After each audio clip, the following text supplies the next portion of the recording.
Hello, and welcome to Draining the Swamp, a Hunter the Reckoning 5th edition game by Renegade Games Studios. This takes place in Morgan City, Louisiana, but not the real Morgan City. This is a dark Morgan City, where humanity clings to the comfortable illusion that the world belongs to mankind. They lead lives of free-willed individuality, completely unaware that they occupy a world of grim mysteries inhabited by monsters. This is not the story of the people of Morgan City, or the monsters that hide in the world of darkness. This is the story of 4 hunters who know about these secrets and have set themselves to rid the world of the timeless blood drinkers, ravening shapeshifters, and relentless ghosts, and even more harrowing things in the night. In the process of confronting these things, there will be body horror, drug use, sexual references, blood, death, and possibly murder. Consider your surroundings when watching this video and listening to this podcast. And if these things don't intrude on your sensibilities or scare you too much, then come with us as we tell a hunter story.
Hello, everyone.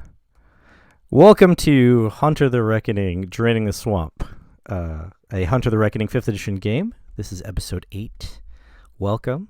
Let me unmute everyone else. Some technical difficulties over here on our end, but we got this going. So thanks for coming to the 8th episode to find out what our hunters are up to in Morgan City.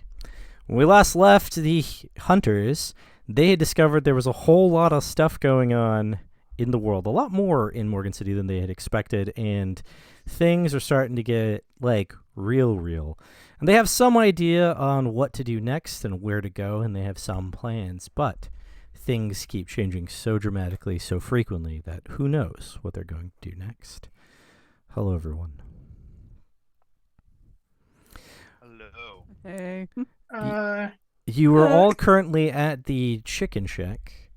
That's where you last were. Some of you were digging through files. Some of you were talking to people.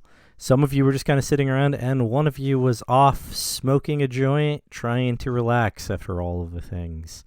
And because we don't have that player today, I am going to assume that Alex is going to spend time just being away to sort of decompress.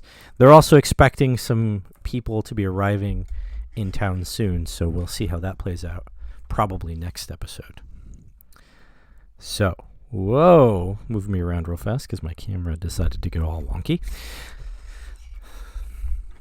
So, we have Ophelia, Joseph, and Dr. Dreyfus currently outside of Mama Gigi's chicken shack out there by Lake Ballard.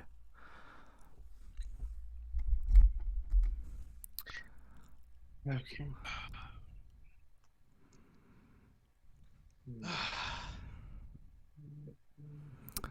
What are What do you all want to do at this point with the information that you have? You had some plans. I believe you were trying to see if you could create a series of emails that made it look like that Patty Lancaster was going against the Jeremiah John JJ, the biker werewolf guy. We resolved that one, I believe, in the last session or the one before that. We made some convincing emails. We haven't yet seen the outcomes. Got it. I believe we were talking about setting up a setup for the guy whose computer we stole to tell him we'd give it back to him. That's right. You were If he planning came on and got it. blackmailing someone. That was the thing. Mhm. And I offered to help with the ghosts. Yeah, Question there's potentially ghosts on their way to town via the swamp mist, as it were. You offered to help with that. Mama Gigi expressed that would at least get you inundated with her organization to some extent. They would at least believe that you were pulling your weight, and therefore would be a lot easier to convince them to help you. Yeah. And Dr. Dreyfus is planning on springing up at a later time when someone that they want to meet or see is meeting with someone else, and sort of interrupting that meeting and or find out more about what's going on there. And in the meantime, I am reading those journals that I had pilfered from Right, the journals of the order, the 5 orders that you'd taken from the library or the sanctum underneath the administrative building of the university. That's right. And the creature of indeterminate origin. Correct. That is made itself a self-appointed guardian. Right, the one that you have some kind of non-aggression pact with. At best, yeah. I think Everett has, or I think Alex has a little bit more faith in that than Dr. Dreyfus. But for sure. Yeah, Joseph is also why I tried to stay hidden. Yeah, I spent some time in the van at the Chicken Shack, rebuilding the same kind of drone that got lost in the tragic tree attack. Right. Trying to figure that stuff out. And I think I'm going to, if the rest of the cell is cool with it, send an email to our mysterious creep, whose name we do know, but I don't want to open up Discord and check because it changes my lighting. John Etienne, the community manager of Purity Meadows Apartments. Yes. I'll use the same email that Ophelia gave me before. That I believe the thing she would give to strange men or some such. You're right. That's what you were talking about. Yeah. And send, doing my best to mask my location, 4 VPNs or whatever. We have what you're looking for. Bring us. What, Ophelia? Ophelia, you were a cop. How much do you ransom this sort of thing for? The ransom, the laptop, or yeah, the computer, all of his info. Giving it back to him and not telling the cops. Favors. I mean, yeah, favors could be a good thing. Money could be a good thing. We've got our own copy of it. We, access could be another good thing. Yeah, well, because I believe you were talking about this isn't really a deal with the intent to give him this back for a trade of goods. We're just trying to get him. That's right. The plan was to distract him, right? Get him to a place. Yeah, get him to show up, and then we can, I kill him if it comes to it, but kidnap him or do whatever, so he doesn't go back to his boss and say hey, these guys took all this shit. They know what's up. Oh, hold on. Then I've got an idea. And she's gonna just kind of gently nudge Joseph over to the side and begin typing up an email that says, "We have all of your security footage and know that you've been watching people in their apartments. You show up at what's a good location? What's a fun location? Where should we have this? The Shrimp and Petroleum Festival just ended, so there's an abandoned fairground, presumably. Well, yeah, that's kind of there's actually a waterfront, and that's where it's kind of a park, but it's kind of like also downtown Morgan City. So I mean, there's presumably people that are around in that area. Not so much a fairground. It's just like they set up in right on the water. Yeah, I don't know if a wide open place is at the graveyard with the ghost, not ghost, you guys met.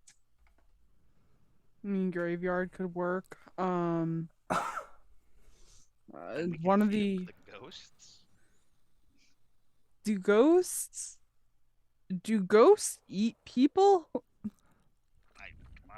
At this point, everything I thought I knew about the supernatural has been proven wrong. So I'm willing to believe anything at this point. I never saw it happen in Paranormal Activity. I don't think Paranormal Activity is a good baseline of where we should get our information from, considering that movie is clearly very scripted. Oh, a movie. You're talking about a movie, Paranormal Activity. Yes. Found footage. It's found footage is words that we could use to describe Paranormal Activity. Yes. Bradley, do I need to see? No, I should avoid it. Okay. Yeah, Bradley's just shaking his head. No, none of the found footage films are any good. Hey. Blair Witch Project being one of Cloverfield. People like Cloverfield. Don't insult me like that. Anyway, and then Bradley chimes in. He says VHS 2 is about the only one that's kind of worth it. Noted. That, then. Yeah. Yeah. Clearly, he's an expert. He's clearly. Well, he translates. Listen, he's clearly the brains of pop culture in the cell, because nobody else has any taste. Anyway, I'm gonna go back to writing this email. We have your found footage. We know what you've been up to. If you want your stuff, come and collect it at and then she's gonna put the address for the graveyard. Mm-hmm. Come alone or you get none of it back. Mm-hmm. Smiley face.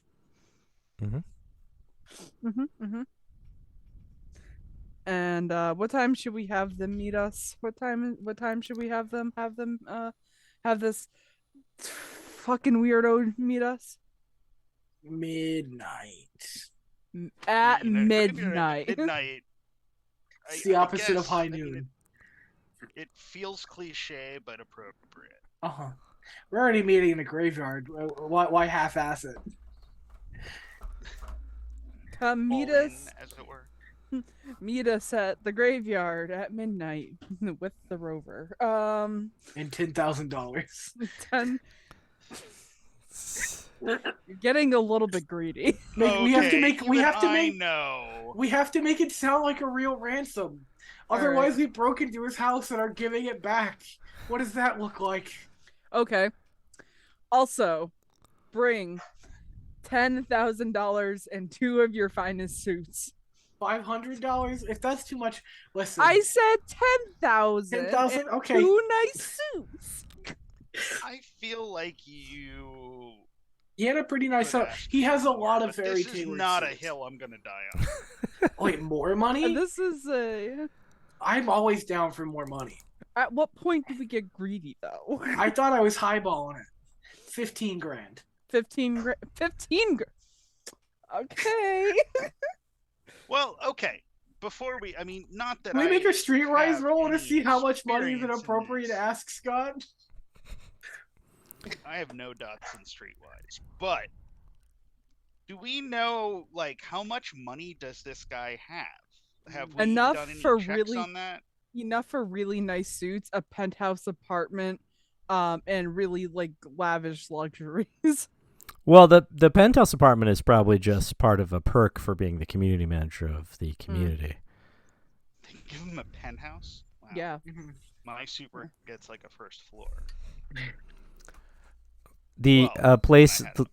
the place where I work, when we had a manager that lived on the property, they lived in a first floor, as it were, even though the first floor starts on the 6th floor of the building.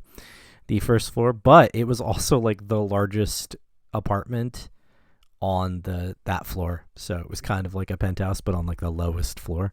So I mean, Hey. Can I get like an int plus streetwise to be like, what kind of money do I think this? no, guy has? 10,000's probably something he could pull, and Okay. if he doesn't have it, he could probably embezzle it, right, if he needed to. Fair. But you also know that he has connections to like the biker gang, and obviously through them, you assume, based on the information you have, that since the biker gang's connected to the corporation, potentially could access some amounts of money. 10,000 is a If reasonable he's amount. willing to talk. Yeah, exactly. But 10,000, right? Like when it comes to corporation level monies, like they probably won't question $10,000. 100,000, they'd be like, whoa, what is this acquisition? So the hunters just finished sending the email to John Etienne, telling him to meet them in the graveyard at midnight with $10,000 and 2 suits. That's where we are at the moment. Alex has come back after smoking a joint, so that's what happened. Alex was just, off on her own over there somewhere doing her own business. Yeah. Yeah. Hey guys. What's up? Hey Alex, you just sent a very threatening email. Cool. Who are we threatening? The guy whose computer we just stole. Yeah, we want money in suits. Well, they want money. I want suits. Mostly the suits. Mostly the suits. Okay. Right, taking a building. Just a quick question, total non sequitur. It has elevators and stuff, right? Mhm. Like handicap accessible. Yes. Cool. Cause we might be getting some backup. Oh. Yeah. Over here. Yeah, that's good. It's good. Are you Everything good? okay? Are you good? Yeah, totally. I'm fine. I'm good. Help is useful, More people, more great people. I love these people. These people are awesome. It'll be good. Are you afraid? Yeah, Dr. Dreyfus, like, he's crossing his legs and you see him stroking his beard and, like, looking thoughtful. Like, he's completely switched modes now. Am I getting analyzed? What? No, of course not. No, that was me, Everett, asking because I'd like. I wouldn't say formally. I mean, probably just as passively as anybody who's been doing this shit for 50 years would. Yeah, as passively as Dr. Dreyfus analyzes literally everyone and everything that passes by him. Like, there's just a certain level of everybody gets it, but it's not the double-barrel shotgun that he gives his paying clients. Gotcha. Yeah, we don't pay, so we don't get the full experience. You can't afford me, Alex. So, fair. Yeah. No, it's just been a day. It's been an interesting day. What with the invisible spirit and the weird stretch man and the cult. It's it's normal. It's good. What else are we doing? Oh, that's true. We do have until midnight to meet this guy. Yes. Well, I mean, I'm gonna go kick the ass of a ghost with Hopefully that doesn't Mom. start happening at midnight. Hopefully not. I got Yeah. curfews. I got suits Yeah. to steal. Plus, we're supposed to be out of town by like 2 a.m.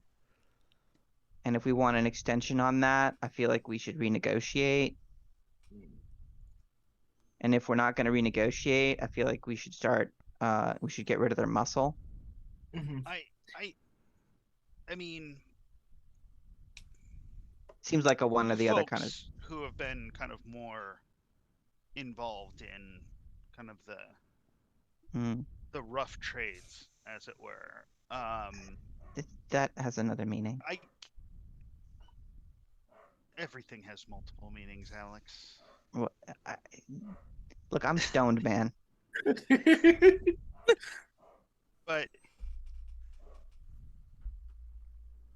I know we have been told that we need to leave 24 hours from that deadline. I don't think there's going to be any renegotiating. This person does not strike me as somebody who negotiates, particularly from her position of relative power. But I think if we are discreet and can leverage our burgeoning alliance with Mama Gigi, then that gives us some room to operate in this area. Mm-hmm. Have you told Mama Gigi about the deadline? We did, right? No. Maybe. No. I hope we have not, because No, we haven't. that would certainly impact her willingness to help us if she knew we were to have a. She's trying to target stay on our off back. their radar, yeah. And we are apparently working towards putting her on it. So let's consider that. Mm-hmm. And you know, we've only got so many bridges to burn until we're stuck on an island, and that's something I think we need to be wary of moving forward. But yeah, I would like to keep her would help. advise against, but I would advise against trying to renegotiate. This doesn't strike me as You don't a think they'll? negotiator. You don't think they'll? I guess all I was thinking was like, if the thing they've got is important enough to them that they're willing to make exceptions instead of fighting, tells us sort of how important stuff is. Or if they're like, no, get out or we'll kill you. It's like, all right, killing it is then. My thought is that even from a position of relative ease, they have people in law enforcement. You know, they have. I am sure they have people in the town government. They have people everywhere. We know where they meet. It would still be a nuisance and effort to clean up us. So telling us to leave saves them a nuisance. But pushing the issue will make us more of a nuisance. So I think we should probably attempt to maintain discretion and maybe not advertise ourselves by, you know, throwing a Molotov cocktail through the window of every place we go, metaphorically. Right. Or literally. Until we do. Well, because eventually we're gonna have to. Doc, I agree with everything you're saying. Yes. But I want to make sure we're on the same page that eventually we're gonna kill a bunch of things and burn some stuff down. Oh yeah. Oh yes. Cool. But I think we have been premature with some of our enthusiasm. Burning, yeah. Okay. And have kind of overplayed ourselves and not from a position of strength. Okay. And so we are definitely on the defensive where maybe we could have been more discreet in the past. Yeah. It's the fact of where we're at. And I think just moving forward, we need to be cautious.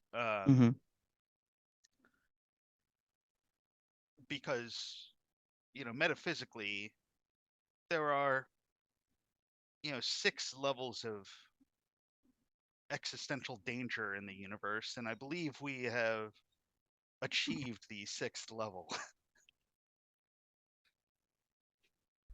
I mean, you're only at 5 danger, but yeah, that works. Yeah. Well, speaking of the part where we do have to start throwing Molotovs through windows, Ophelia, can I get the Amex Black so we can buy silver to put in bombs? Did you just ask for my credit card to buy silver for bombs? I certainly did, yeah. You're actually still waiting for that contact to meet up with you. Yeah, I'm still waiting on my boy, Yeah, you got to get bombs, and I think I'm going to a swingers party later. Pretty sure that was on the... Yes, because there was a bunch of other people who got exposed to milk. Yep. There are currently on the table several things. There's the meetup with the group of unsatisfied housewives. The How do I not remember that? Yeah, the potential fog off of the lake. The meetup with the person at midnight in the graveyard. The meetup of the head of the psychology department and some mysterious persons, the mayor and such, at the bowling pin diner. And then there's a missing persons that Ophelia just found out about that happens to be her next door neighbor. Which reminds me, I think I forgot to tell everybody about a very important email I received. One of Patty's brothers is coming into town due to what we did to her shipment. And also to look into the quote problems our partners are having with this missing girl. So we might sort of be up shit creek. Patty Lancaster did say leave town before I have to get my brothers. Mm-hmm. Do we know when he's coming into town? From the email I got, he just said I shall be arriving. Sounds not like doesn't. He said he's disappointed. It doesn't sound like the sort of thing he's dilly dallying with. Be really cool if we knew when he was getting here and we could just take him out on the road. Well, if we can maybe do something more to piss off our werewolf buds, that they might do something tonight. To who? To Patty and her brother. Oh yeah, we were trying to put a wedge there, weren't we? Yeah, we haven't checked in on that. We don't know what his face looked like when he saw the email. Also, that's on the that's also on the table that I forgot to mention just now. Yeah. Okay. And then there's also the excavation going on the island just in the bayou just outside of town. Which is, as far as I can tell, like end game threat. Like if they finish digging that thing up, because Lancaster is the company that digs, and they're digging up this thing. And there's a dark being under there. Lancaster being the same company that the original dead person worked for. Yeah, that's game over. And, and we're also thinking that the fugue state that I got called down here to check out as well might have something to do with our stretchy friends' ability to manipulate memories, if I'm remembering correctly. Yes, that is something that you believe.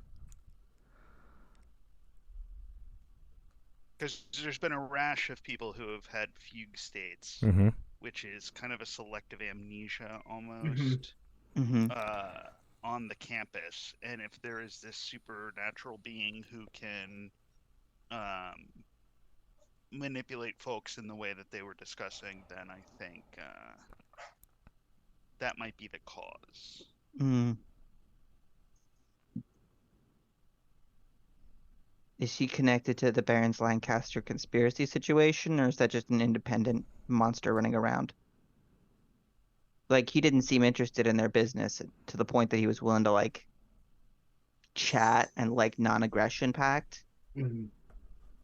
He might just be drawn here by the sheer, or whatever he's protecting is here because of the sheer level of shit that happens in Morgan City, right? Like all of the business that Barons and Lancaster are doing, whatever is under that island, all the spirits, that's got to Mhm. attract other things like it, you know? Place of Mhm. power. Well, the thing we don't know is if he is protecting that sanctum in order to protect its mission of keeping this evil thing from coming up, or from bringing this evil to light, I believe is what Mhm. it was attempting Yeah. to do.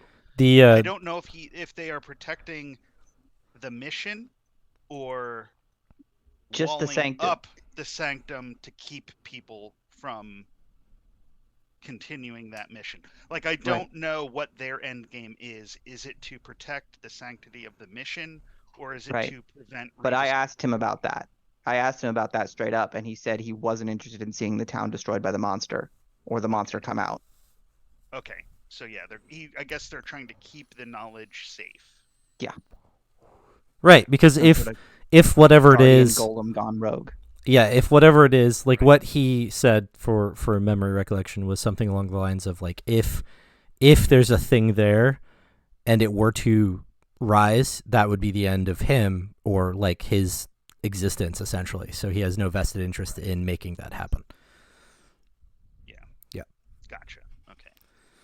Doesn't seem like he's super capable of stopping it. But Right, but at the bare minimum, protecting the Well, journals of the previous people who used to be there seems to be part of that goal of people have to figure it out on their own.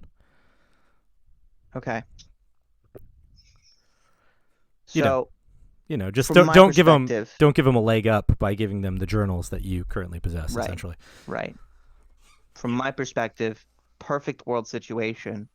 All the supernaturals in this town who don't want to die figure out that Baron's Lancaster is trying to set off a big magical nuke in their backyard. Mhm. And that includes the werewolves. What if we could trick them into doing bad shit on campus and our buddy showed up immediately to stop them? I do think we told him we would tell him if we ever ended up Yeah. on campus. So if whatever this brother character is comes after us, I think going there and telling the spirit, hey, we're here. Mhm. We're trying not to get fucked up by this guy. We might Like have to do some lying because it might seem like we're using him as bait. And if we are, we don't want him to I know was about it. cover. Yeah. I mean, I've got connections to this university professionally, Mm-hmm. and so that wouldn't be lying. We would have I have business on campus, Mm-hmm. so that It just so wouldn't happens to be when we're being. I see. Okay. Well, I mean, the other thing too is my experience so far with the werewolves Mm-hmm. is that they aren't mindlessly bloodthirsty. So I Mm-hmm. don't know if they would attack us on a college campus. There's a lot of eyes and a lot of Mm-hmm. college kids have lots of cell phones these days. And true. that would be, I mean, they videotape everything. I'm surprised I haven't showed up on the TikToks or whatever the hell it is saying something old. I was gonna say esoteric. But yeah. Well, if a student put me on TikTok for saying something esoteric and used the word esoteric in that tick, Mm-hmm. Yeah. then I see your point. that I'd give them extra credit points for actually knowing the word esoteric. But that's I'm gonna neither start. here nor there. Mm-hmm.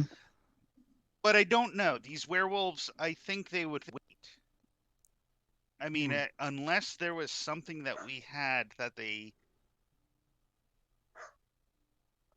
Again, these folks, we are far more desperate than anybody we are up against. Yeah. I actually And want I to push think- back on that a little bit, because every person or group we've met, with the exception of the Screaming Tree, has figured out that we are hunters and not attacked us. Well- Every single supernatural we've encountered has been like, oh, hunters, leave me alone. If they're so desperate or if they're so dangerous, like, I'm just saying, we're like 6 for 6 on supernatural encounters right now. Well, 6 for 6 in walking away from them. Yeah, I mostly wouldn't we're call walking any of them away. victories. We did kill the tree, Mm-hmm. but that's One victory, generally 5 stalemates if we're being generous. fair. Yeah, and I would say that from 2 your counting from this, your I hucked the account, desktop. yeah, from your account of the tree fight, that was a Pyrrhic victory at best. So Because it was scary. because it came at a cost.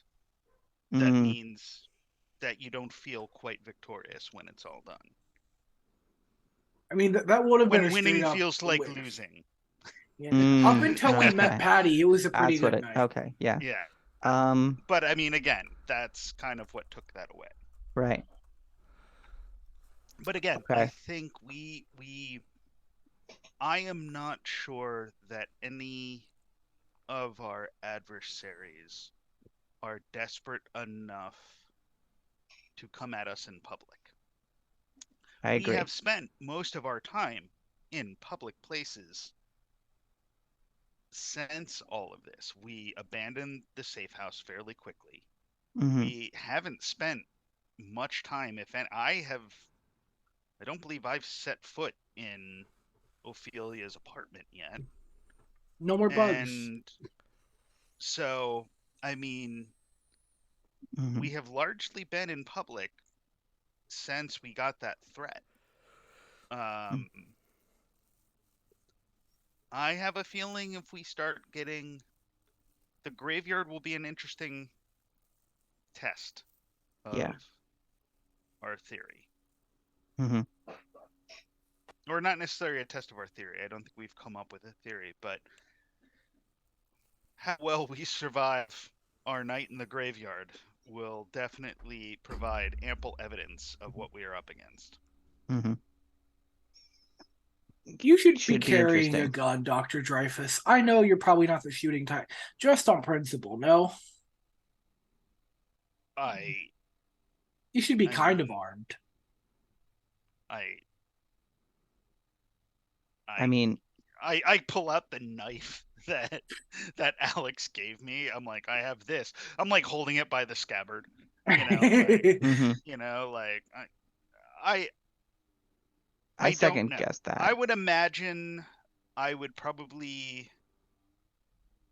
consider myself useless with any form of weaponry, but I guess being useless with a firearm is You'll be better loud for me than loud being is useless pretty with valuable. a knife. Mm-hmm. Cameron, do you have Discord open? Am I getting?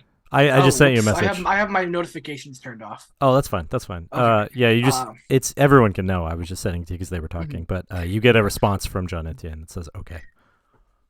He says, okay. That means we're going to meet up there. Ooh. How ready are we feeling? Well, it's not quite midnight yet. It's like I mean 6 p.m. Yeah.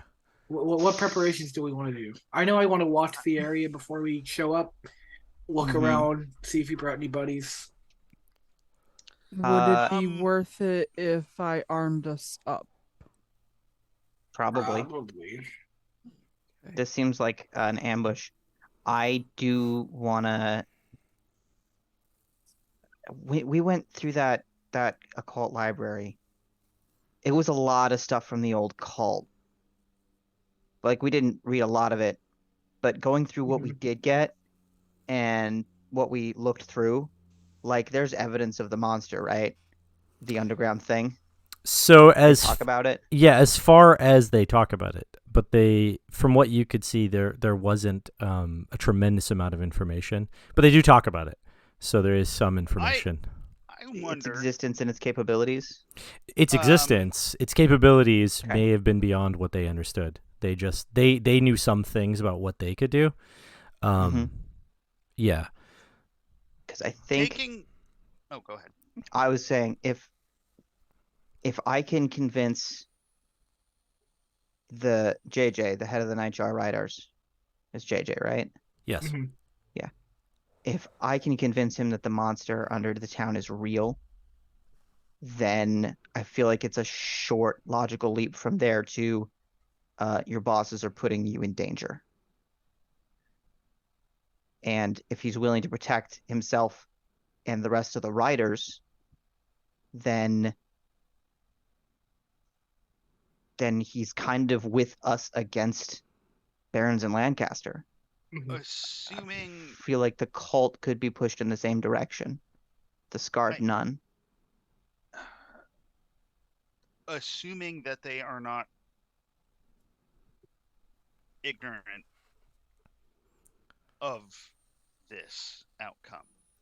For all we know, I don't know if there are a sect of werewolves who are dedicated to undoing the entirety of existence. Yeah. I don't know if one of those exists or not. But if it does, these might be part of one. Yeah. At this Seems point, kind of high-minded for him, but I mean, I don't know. I think it is maybe my natural paranoia at this point to assume that all of the nefarious actors are acting with this knowledge until proven otherwise. I think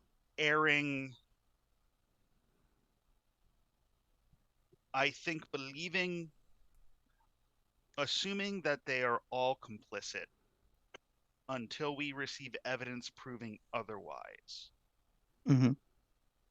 is probably safer than the wishful thinking that comes with telling them what's up and that would make them they're all monsters, so who knows what the fuck they want. Yes. Right. Can you maybe what I'm hearing is evidence. Right? We want to know what they know. That, and I think the safest, if we have to make assumptions, we assume the worst, because not assuming the worst makes it actually being the worst an unpleasant surprise. If we clue in the werewolves to the greater plan to free this entity, we let the werewolves know that we know about this entity that they're unearthing. I don't know if Ms. Lancaster and her organization They don't know that we know. about that. Telling JJ that we know. They think we just know about milk.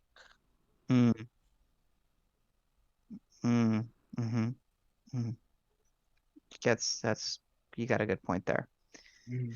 Again, this is just me speaking from caution, and as much as I would love nothing better than to burn all of these organizations to the ground tonight,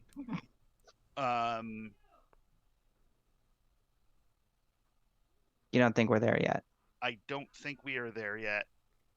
And I don't want us to give them more power than we have already given them over us. Okay. And in this field, I think we can all agree that, to a large degree, knowledge is power. Maybe you can text the boy you know in the Nitro Riders to see, hey, is your boss? How are things going with the crew? And if things are bad, if they're getting ready for something, I don't know. Use your charms and convince them to tell you something we're not supposed to know. That's not terrible. I could fish for information there. Yeah. Pretty sure he'll be. And can I cross-reference anything about this entity that I have learned and looked at in these cult journals with the boxes of books in the back of if you wanted to van that have not been unloaded yet? If you wanted to take time to read the journals, we can do that. Yeah. Cool. Because the real question is, there's a lot of different things happening at different points in time. Right. So in order to do that, you'd have to probably sacrifice the opportunity you have to interrupt the meeting of the head of the psychology department. You wouldn't be able to get much out of the journals without taking more than an hour. And I think a better bet would maybe be to have Bradley go, not to interact with the people, but to maybe, if he can surreptitiously get pictures of everyone involved, sure, to see if anybody from Lancaster is in this little coffee clutch of people. Sure. To see if these guys are connected to this bigger picture. Because I think it'll probably be better for us to focus on this supernatural threat. And that way I can actually make a library roll for the first time ever. Yeah. I'd also like to, if we're sending, I'd like to go and bug that meeting. I know we have a concealable listening device, and if I can drop it into someone's pocket on their way to the table so we can overhear their conversation, that might give us some info about what the government arm of Barons and Lancaster is doing. Not a bad idea. Or if you have a drone with like a laser mic, that would be much easier. I mean, it's small and quiet, but I think they'll know. If they'll notice, you can walk through the door with it. It's got a live feed. That seems risky.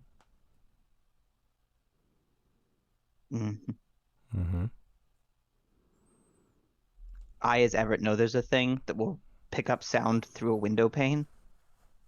Could I produce something like that? I mean, that's essentially kind of what you're trying to do, except that there's also the bugs that you've kind of taken apart. You can, and you have the sort of the drive that they report back to. They report back to. So there's a couple of options. Yeah, you could probably make this like shotgun mic thing that picks up sound through a window. The only problem might be that it's a public location, so there might be a lot of noise that it picks up, unless for whatever reason there's not very many people in the diner. Meanwhile, you could conceal one of the bugs in somebody's pocket, get it inside somehow, try to get it close enough that it's picking up at least that conversation, if potentially other conversations, but at least that conversation, so you can try to isolate it better after the fact. Those are things that could be done.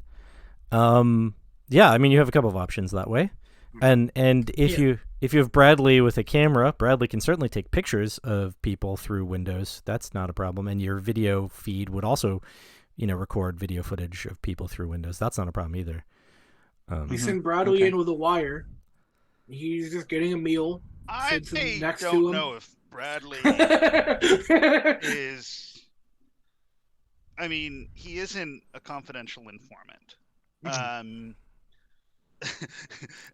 mean, of course, I'm saying this with Bradley present. He's standing right there, being like, "Hey, Bradley, how do you feel, Bradley?" I would say surreptitiously taking pictures of the guests is the most I could ask of Bradley. All right. So it shouldn't take long to bug that meeting, and then we'll at least have that. What does our agenda look like right now? What time is it, and how much time do we have before things? So it is somewhere now, probably 6:15 or so. I assume that's been about 15 minutes of you talking. Cool. But it's 6:15 p.m.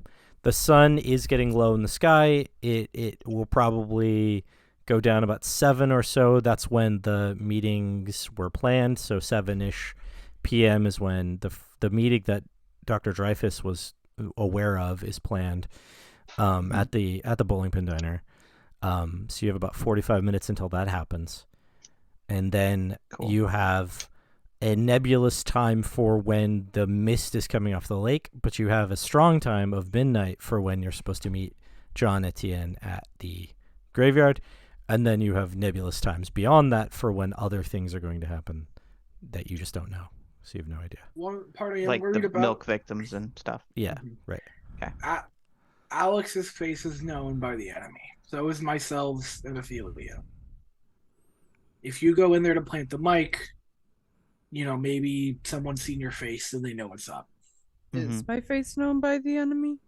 You were in the lobby when Patty spotted us. No, I wasn't. She was not. And I got pulled over. Bradley and I got pulled over by the cop. Yeah. Deputy. Bradley, Dr. Dreyfus, and Alex were pulled over. So maybe we send Ophelia in then? I mean, I don't know what your sort of how good you are at reverse pickpocketing, but you can just put a mic in the diner, if that's what it comes to. I think I'm looking at 8 dice for a pickpocket. I'm looking at something dice. I'm just worried about them knowing who you are. I'm at 2. You don't want me doing this. How about, you said if there were less people in the diner, could we scout it out? I was thinking, can you shut off their gas for the rest of the night? So people coming in to buy food are like, I can't get any food here. These guys need here for a meeting, but that could thin out the crowd and make a remote mic a lot more effective. I mean, I imagine that the wire gas pump for the area is connected to somewhere, but I don't imagine in there they've got internet connected to their gas stoves. Fair enough. That would be like an attack on local infrastructure at large. Doesn't bother me, but I see your point. That might be a little harder, is all I'm worried about. Right. And that might make them move too. Right. All right. Power. That's it. You need hot water to cook. They probably have a gas water. No, but yeah, I think any of that stuff is just as likely to spook them as. And I think having the clear recording of what they're talking about, we don't know that they are complicit in this directly or even adjacently. It's a lead. So I think putting too much effort and risk into making sure we have a perfect recording is far less important than just figuring out who is part of this particular coffee clutch and then determining if they are nefarious. But I am going to try to bug them. That's I would say that is what is it they say, Bradley? That would be a stretch goal. Cool. Okay. All right. Let's go do that. Sounds Let's like go you have check a this plan. out. Okay. And then Dr. Dreyfus is looking through his books as well as the journal. Got it. Right on. And you're going to make a library roll? Yes. Okay. So you can make that roll while we're doing this scene with Alex and Bradley. Right.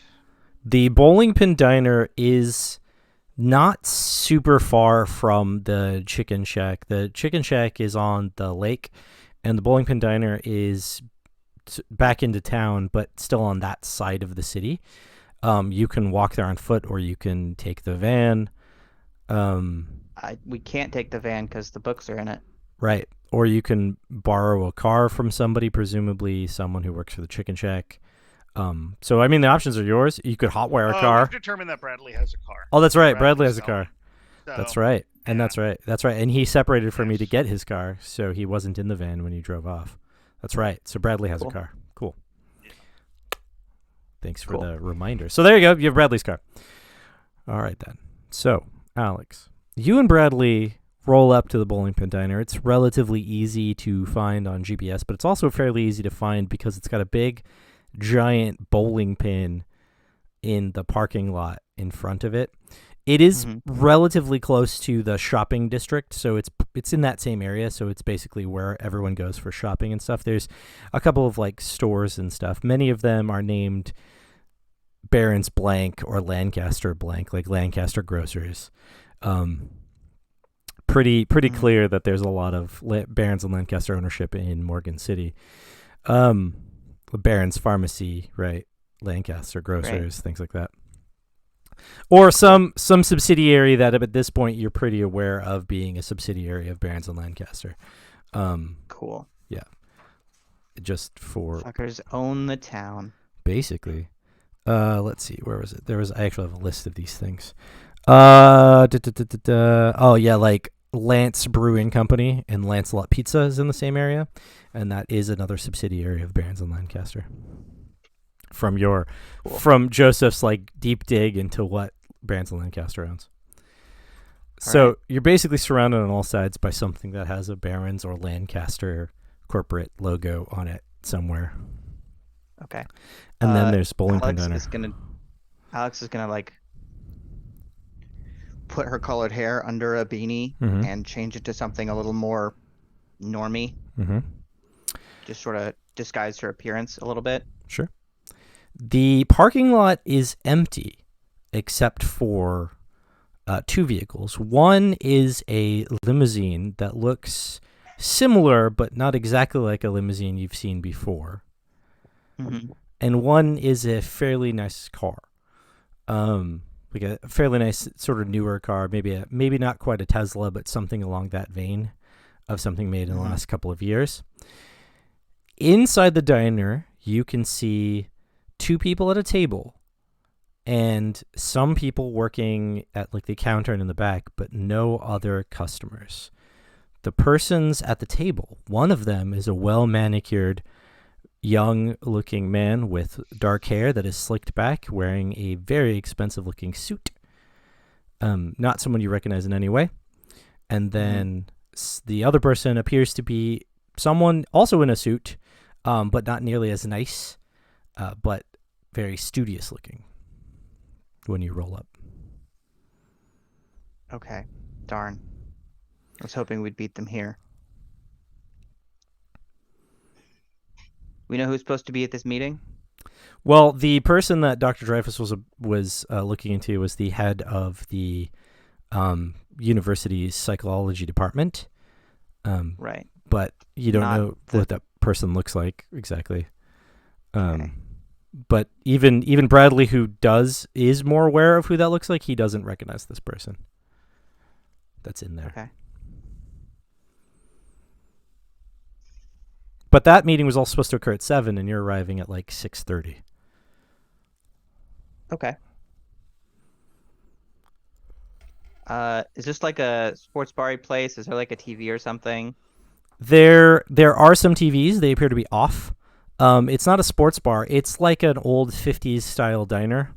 There's like a Right. jukebox in the corner, and like there's stuff on the walls. It looks like sort of like your typical malt shop, right? There's like vinyl things and like red colors and things like that. Cool. Okay. Turn to Bradley. I'm like, hey, I think we should just go get a shake. Mm. Honestly, I could go for a shake right now. Munchie's kicking in.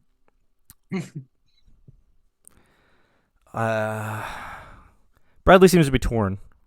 He thinks We'll sit a good distance away from the two sketchy looking dudes, and when a third sketchy comes in, I just like drop the thing in his pocket, we pay, we leave. he's torn because Dr. Dreyfus was pretty strong about not going in, but there's no one really there, so why don't you do like a little convince Vince type roll, I don't know, charisma or manipulate and Persuasion? Yeah. Let's go with that if you want to convince Cool. Bradley to go in. And Bradley is whatever a 2-dot retainer has as their skills. It's like an average mortal. Think so. 2 successes. Okay. And so we'll go like, whoops. 1 success for Bradley. So he just kind of goes, all right. Yeah, I guess that's the best way to get closer. He snaps a few shots with his camera before, and he sends the pictures off to Joseph before he gets out of the car to go in.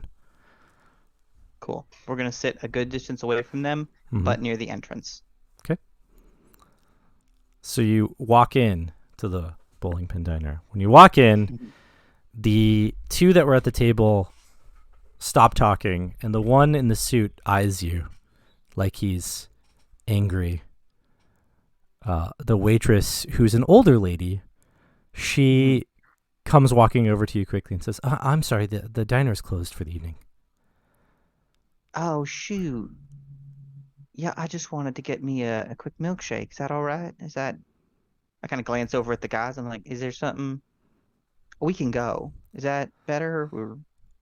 Yeah, the diner has been closed for a private event for the rest of the evening. It will reopen again or in the morning time around 6:30. And it's a 24-hour diner. That's the thing that you can see on the door. Well, shoot. Can I use your restroom real quick? I really appreciate that. And she's nervous. She looks over at the guy, and he just stares at her. And she looks back. She gets real close and says, listen, I'm sorry, but the patrons that have reserved this for the evening are really not wanting any customers to be coming in. She's very close to you at the moment.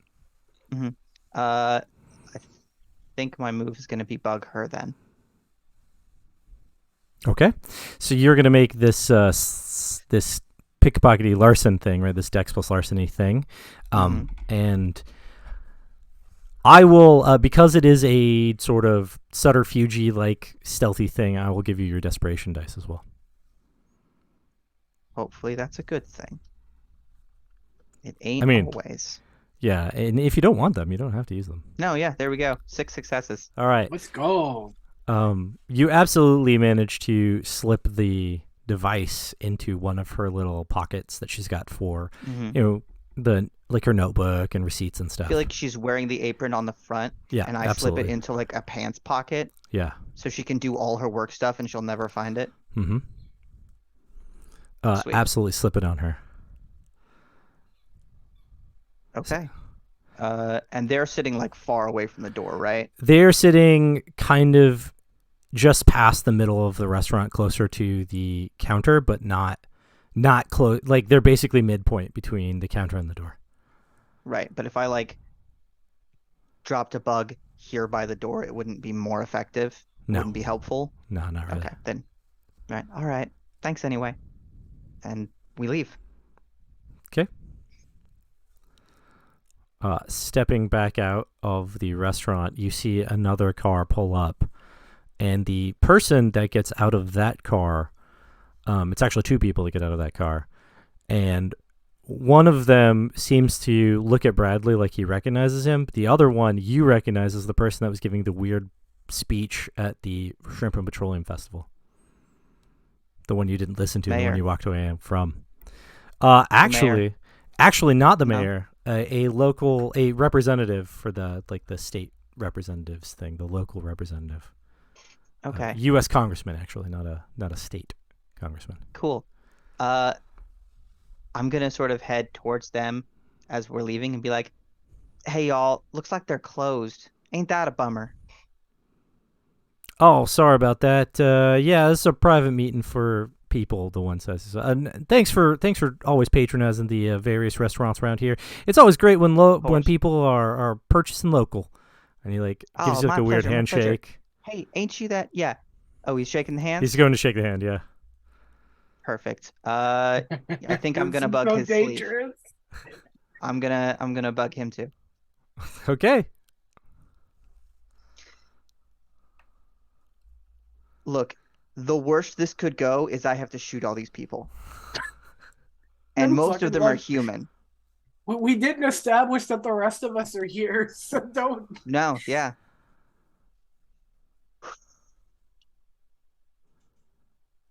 Willpower. Yeah, re-rolling my failures. Don't be good. Boom. All right. Let's go. Yeah, I mean 5 or 7. Yeah, successes. 7 is pretty darn good. Yeah, you absolutely can slip a bug into one of his pockets unnoticed. Hell yeah.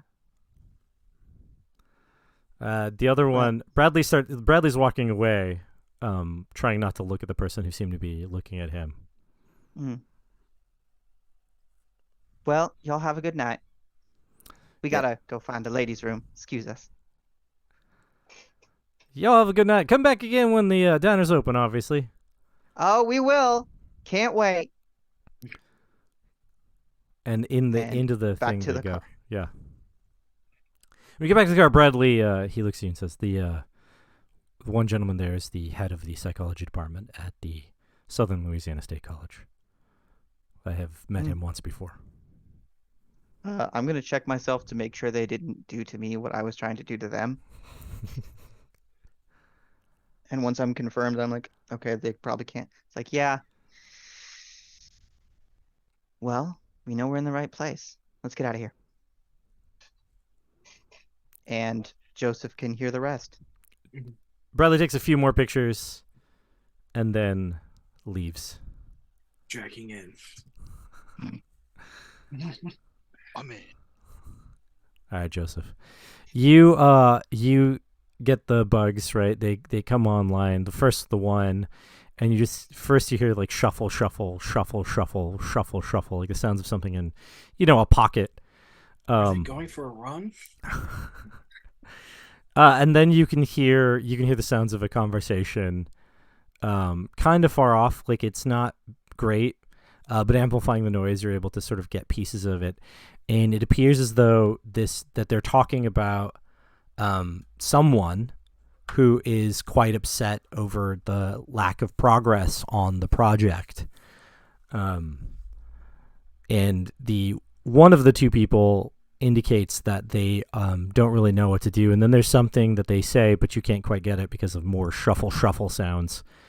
And then somebody talking more closer to the microphone about how if the place is closed, what exactly they plan to do for money for the evening. And then that's when the second one comes online, and you hear like a ding, and that's how you know the second one's online.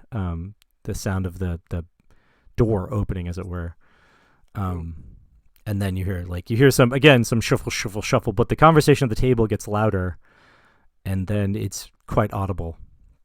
And it stops. They're not talking about whatever they were talking about before, but it's now a series of pleasantries where one person indicates that they are that this person, like, they all seem to know each other, but they're like, oh, hey, how's it going, Bob? Oh, hey, how's it going? That kind of thing. And you get that they all are just like, hey, what's up, man? Hey, the person who was at the table excuses themselves, and you hear, eventually you hear the ping from the door opening as they leave. But there's some more shuffling, and then there's people talking at the table. That's good. Progress is slow. That's good. Yep. You recognize that the first microphone appears to be in a back room somewhere, talking about inventory, meat shipments, and deliveries, and then talking about the night shift person and whether or not they should call them in or call them off because there's not going to be any customers, et cetera, et cetera. A bunch of boring stuff going on in the background. But then the original, or the second conversation, second microphone is picking up a conversation. The person at the table you can now identify is Stanson Barons, as well as the head of the psychological department from the Southern Louisiana State College, and another person whose name I will get you in just a second because I can't seem to flip the pages fast enough. Stanton Barons, is that the guy who emailed he was coming down? I don't believe I have the name of the particular brother that is arriving. You don't have the name of the particular brother who is arriving, but you do have the names of the people who are in charge of the Barons and Lancaster company, and Stanson Barons is the head of Barons and Lancaster. Oh, the whole thing. Yeah. Took over after father, the patriarch. Yep. So it does seem like this would perhaps be the brother. Because the other one is listed as the ugly brother. The Waylon Biggs is the name of the House of Representatives person that is here. You're saying that the head of the Barons family is just right over there? Uh-huh.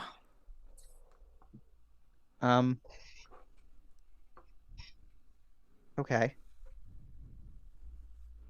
I want to kill him. I guess they're connected. Yeah. I don't think we can info's do it. Good. Yeah. But he's just right now.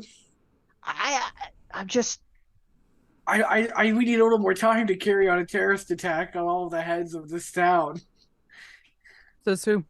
But it's the guy. He's Barons probably Lancaster. I'm definitely hearing like Joseph's side of this conversation. Yeah. Yeah. And I'm like, you heard him say terrorist attack. What? And I'm guessing I get okay. So we know that these folks are all connected, and that's how deep this conspiracy goes in this town. Yeah. So we also know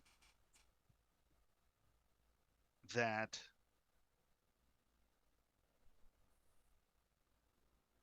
if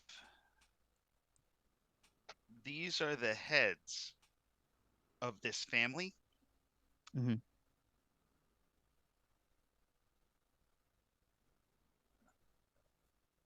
you could try to kill them.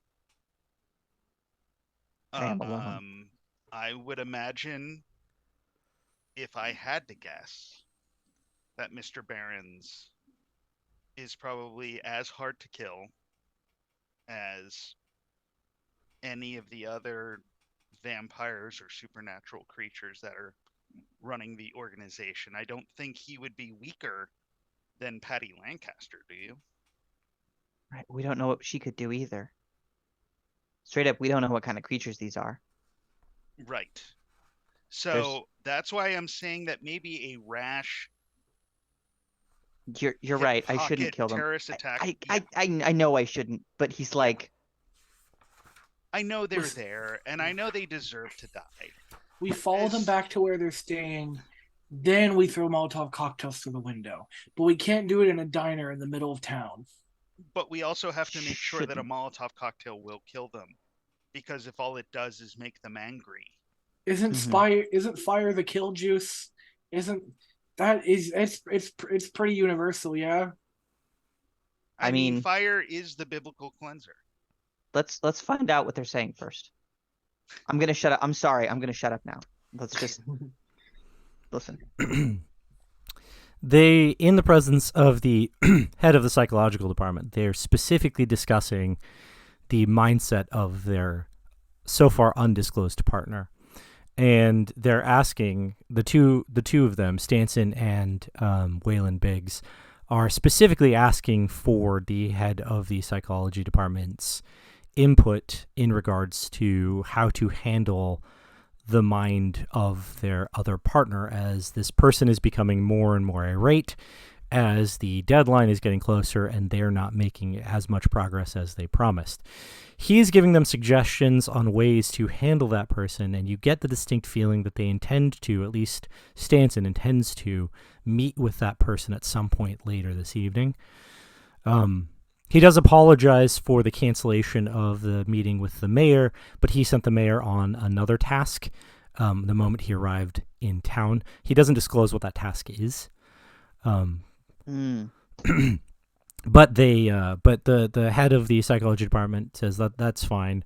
And then he, having nothing more to offer in their conversation, Stanson excuses him from the table. And he immediately responds, no argument. He just goes, okay, well, I'll walk home or I'll get an Uber or something, and just leaves. You hear the jingle jingle, and he heads out, leaving just the person who was bugged and Stanson at the table. Perfect. Okay. As soon as the sorry, go ahead. Quick analysis. Yeah, it sounds like this guy might be the head of Barons, but he's not the head of the operation. And the head of the operation sounds like he's losing it. So that's good. More or less. Maybe? Hopefully. Sounds like things are going to get unpredictable with or without our help. If we fuck up the dig, maybe he comes down on his underlings, starts the organization falling apart. Especially if we fuck up the dig without make it. Sorry, go ahead. Yeah. To note, Stanson didn't seem to be expressing any kind of nervousness or like anxiety about the fact that the partner is getting irate. Just asking for, in the calmest way possible, what sort of things should I do to calm this person or, keep them from losing it, as it were. Gotcha. So he's not expressing any fear or at the situation, just that this is what's happening. So in your expert opinion, what should I do to calm this person down before they lose it and they go off the handle? Okay. But after you hear the jingle jingle, you hear the swoosh swoosh from microphone 1 as the waitress appears to get closer to the table, and she sets something down. And then as she sets it down, Stanton immediately excuses her from the room and tells her to go find something in the back to do for the next 15 minutes. Cool.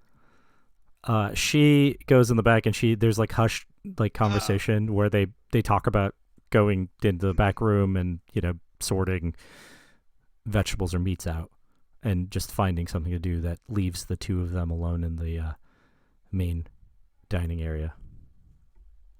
So I guess now I'm listening to this too. I know I cannot sense the unnatural through this.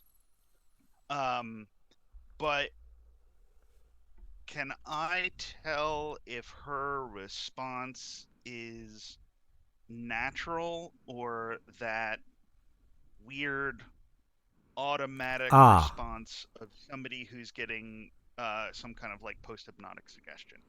Yeah, you could tell that from her responses, but what you get is that she's just absolutely and completely terrified of the person Stanson. Okay. Because the hush conversation you get when she goes in the room is just like, no, we have to find something to do. Let's not go in there. And it's very much like she's trying to convince whomever she's speaking to, who's like, well, it's our place, and she's like, no, shut up, come in the back room, kind of thing. Yeah. Don't make Daddy mad. Exactly. Yeah. Yeah. Okay. All right. I think you guys should get here, and we should kill him as soon as he leaves the diner. I think we can't take it off the table. I don't know if he's ever going to be more vulnerable. We don't know if he's at all vulnerable. I know. Like, let's just be fair. Like, not currently surrounded by corporate security. Over the course of this, or before whatever, can I try and fly my stealth drone to be in the area? Sure. What do you want it to do? I want it to be in the air, and I want to watch or follow his car or however he got here when it departs. Got it. Oh, go ahead. We can try and run some kind of ambush, maybe, but not in a setting like this. I mean, we torch the diner, we kill the people in the back, we get seen on the street doing it. Yeah. Right. And one other thing I'll ask, how big is Barron's Lancaster in like a market value kind of level? Fairly big. Pretty public knowledge. Yeah. It's pretty big. Would you say it is a $1 billion company, a tens of $1 billion company? It's probably close to $1 billion company if it isn't a $1 billion company. It's regionally fairly powerful in like the South and like Appalachia, essentially. It's a combine of two other companies that merged a long time ago. It is got a lot of influence. And so and I'm just putting this here to talk about perceived vulnerability. A company this big, the CEO doesn't go anywhere without security. And especially if he's up to some kind of conspiratorial things, he's probably going to have security if he's vulnerable. The fact that this guy rolls up with no security is probably telling, because nobody gets this powerful without making enemies, and if he has no security, that's something. I mean, I still think we need to kill him eventually. I mean, I do think that this person, if he is a person, he is so tied up into the supernatural that he deserves the same treatment as the supernatural, therefore death, most appropriately by fire, as God intended. And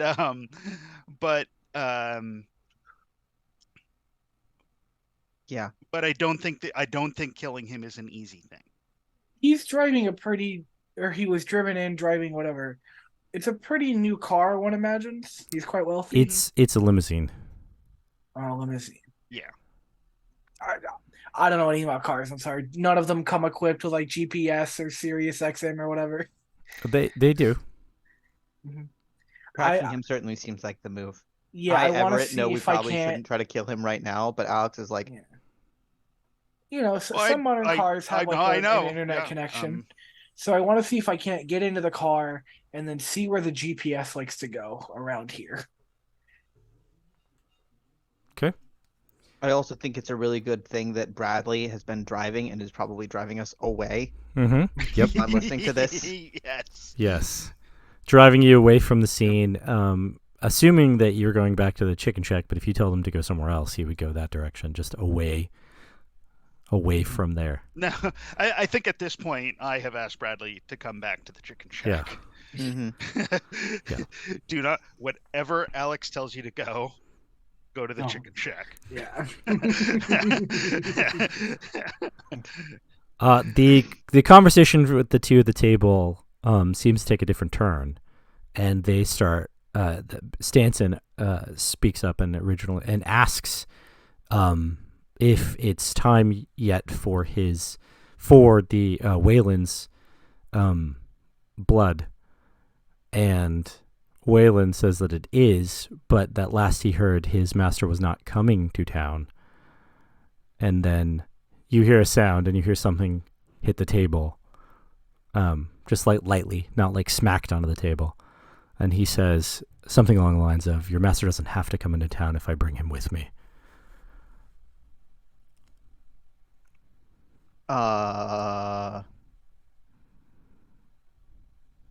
So does that mean Okay. they're both there?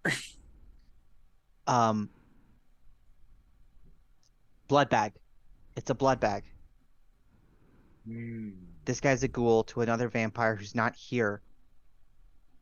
And that's a blood bag to give the ghoul his blood. So he stays bound. This ghoul's getting a re-up right now. Mm. That makes both of these two vampires. That makes Barons and Lancaster vampires. A ghoul is a bound servant. A vampire feeds a human its blood, and they form sort of a connection. Ghouls are typically better than humans at certain things. A little faster, a little stronger. They're not bulletproof, though, so don't worry about that. They also don't require, like, fire and stakes to kill like a vampire does. Well, I mean, you can use fire and stakes to kill them. Yeah, that works like, on anyone. A stake to the heart isn't not going to... It's not going to work, you know what I'm saying? But Yeah. okay, vampires. You hear the sound from the microphone of movement, like right, and then the Wayland Biggs person says, "Well, thank you very much. It was time. I would prefer not to drink this in public." And Stanson says, "I would prefer that you didn't drink it in public either." And then there's a long pause. He says, "Perhaps I should go home." He's like, "Perhaps you should. I do have another meeting." The ghoul hasn't fed. Okay, Ghouls we're who making don't the feed are call. weaker. Do we follow him home or the other one? I got one drone. The drone is arriving at the location about this time. Where do you want to put it? I know you wanted to hack the car. Yeah, I probably gotta pick one, right? So You could pick a car. Oh. You could pick a car. You could pick the top of the giant bowling pin that is like 3 stories tall. You could pick the rooftop of the diner. Those are places you could land it. Make the call right now. Ghoul or vamp? Ghoul. All right, I'm gonna try and hide it on or like under or whatever, somewhere, or somewhere where I could follow it. Though I don't imagine my drone is as fast as the car is, such that my drone can take a ride with what we assume to be the ghoul's car. Okay. And just so I am understanding what I am hearing properly, this is more of a Dennis question than a Dr. Dreyfus. Okay. The ghoul is the US rep. Yes. And the person we are thinking a vampire is the head of the company. Mm-hmm. Yeah. Okay. He just... That's what I thought. Yeah. Okay. I'm just making sure that I know. Because sometimes it can get unclear. To be fair, we don't know that the head of the company is a vampire. We just know that he is close enough to a vampire to have carried his blood and be handing it over. He certainly behaves like one. Yeah. But yeah, I mean, I would now strongly, it would not surprise me if one of two things. Just before you really dig into it, I will point out that the sun is just now going down. Okay. So he's probably not a vampire. But he might be a ghoul. And he might be a favored ghoul to the Lancaster side of the merger, which we know has vampires within it. Mm-hmm. So the merger, part of the thing that made the merger happen might be this man became the public face of the organization in return for being ghouled, but is sort of at the bidding of the Lancaster side, which are the vampires. And does that track with what we've looked into with that corporation, that the Baron side of it is more public than the Lancaster side of it? Yes, the Baron side is more public than the Lancaster side. In fact, when Patty Lancaster married her husband, nobody saw the husband ever again in public. No idea what happened. Mama Gigi suspects that he's dead, but she has no idea.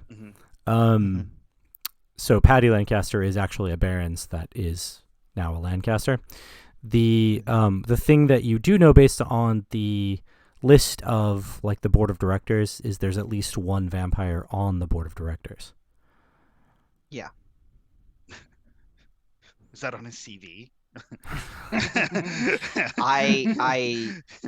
I've met him. Yeah, I know who he is. Alex CVO, personally the knows chief who that vampire person. Officer. Yeah. I think we grab the school. We've determined they're both ghouls. Whatever. We're going for the House of Representatives. Yeah. member, Okay. I guess. So The one who's about to get his blood re-upped. We grab the one who's about to get his re-up before he gets it. Then not only is he at the weakest state a ghoul can be, but he's also going to be desperate to get it back, which gives us leverage in interrogation.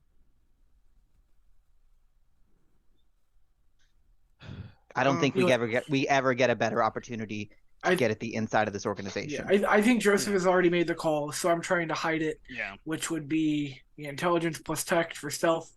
I don't think my specialty applies here, or I don't think it's one of my creed fields, so it's just 8 dice. Just 8 dice. Statistically, your chances are pretty good.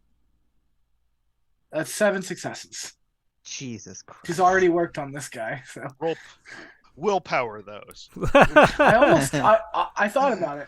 You're thinking, I don't want to lose this drone again already. So you that would be pretty funny. You fly somewhere in the vehicle, and attach the drone in a place somehow to the back of the car or underside of the car or something, somewhere where it won't get damaged with 7 successes, somewhere where it won't get damaged and will remain with the vehicle, thereby trackable. And it's got a magnet on the bottom, so you just turn it upside down. Yeah, and just clink and just slaps thinking, underneath. Yeah. And just attaches itself to the underside or whatever.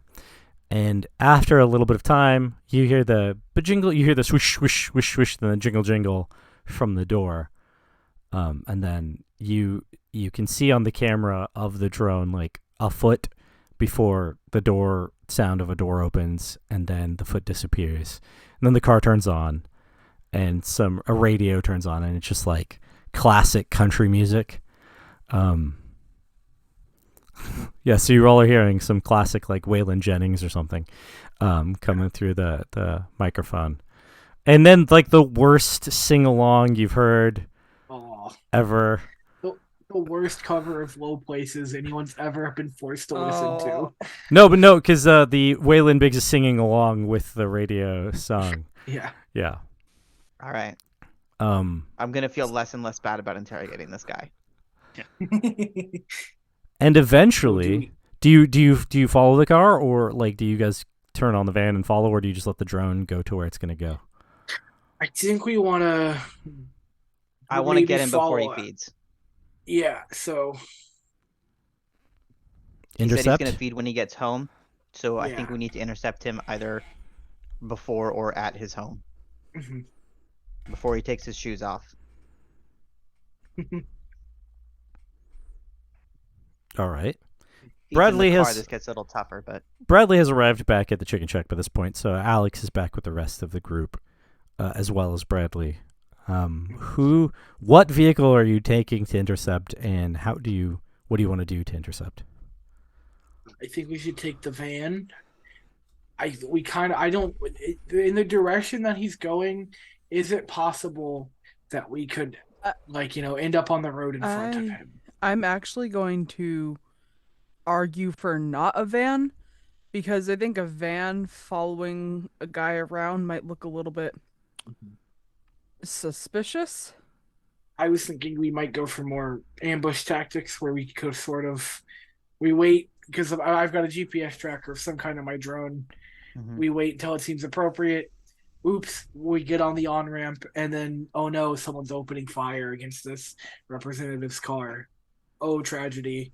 I Oh, did think no. it was going to look pretty suspicious when we hopped out with ski masks and guns and said, "Get out of the car." Yeah, yeah. What yeah. is the rep driving? He is driving a four-door sedan, a newer four-door sedan. Not super And new. He's driving himself. He is driving himself.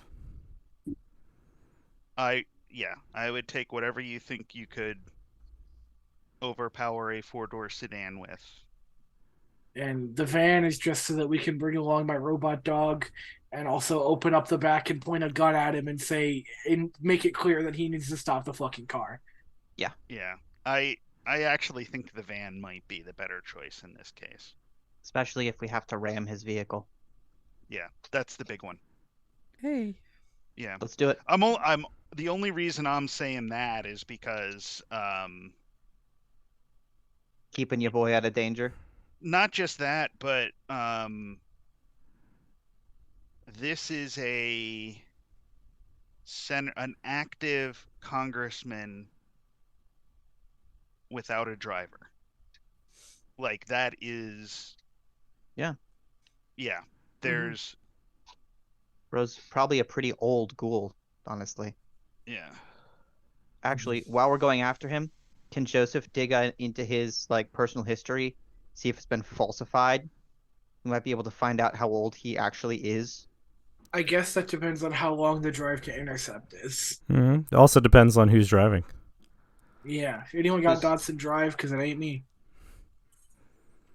I have 1 and a dexterity of 2. I have a dexterity of 4, but no dots in drive. Looking like get me. Alex is the driver. You urban millennials. Listen, I naturally assumed I was the one with the gun in my hand. So Yeah. Mhm. I mean, me and Ophelia do the shooting. Well, okay. The big question I would have is, at this point would I have? Yeah, you can make the library consummated roll. My roll. Yeah. I did before. Okay. If you scroll up, I think it was 5 or 7. Let me. Gotcha.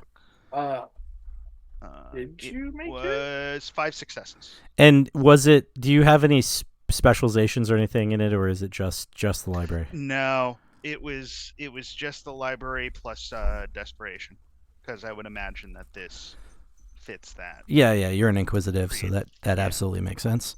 All right, so let me go look at the library to find out what you get. Library. So it's basic roll. Hunter roughly spends a day researching. I'll give it to you. Winds produce a clue into the nature or behavior of the creature.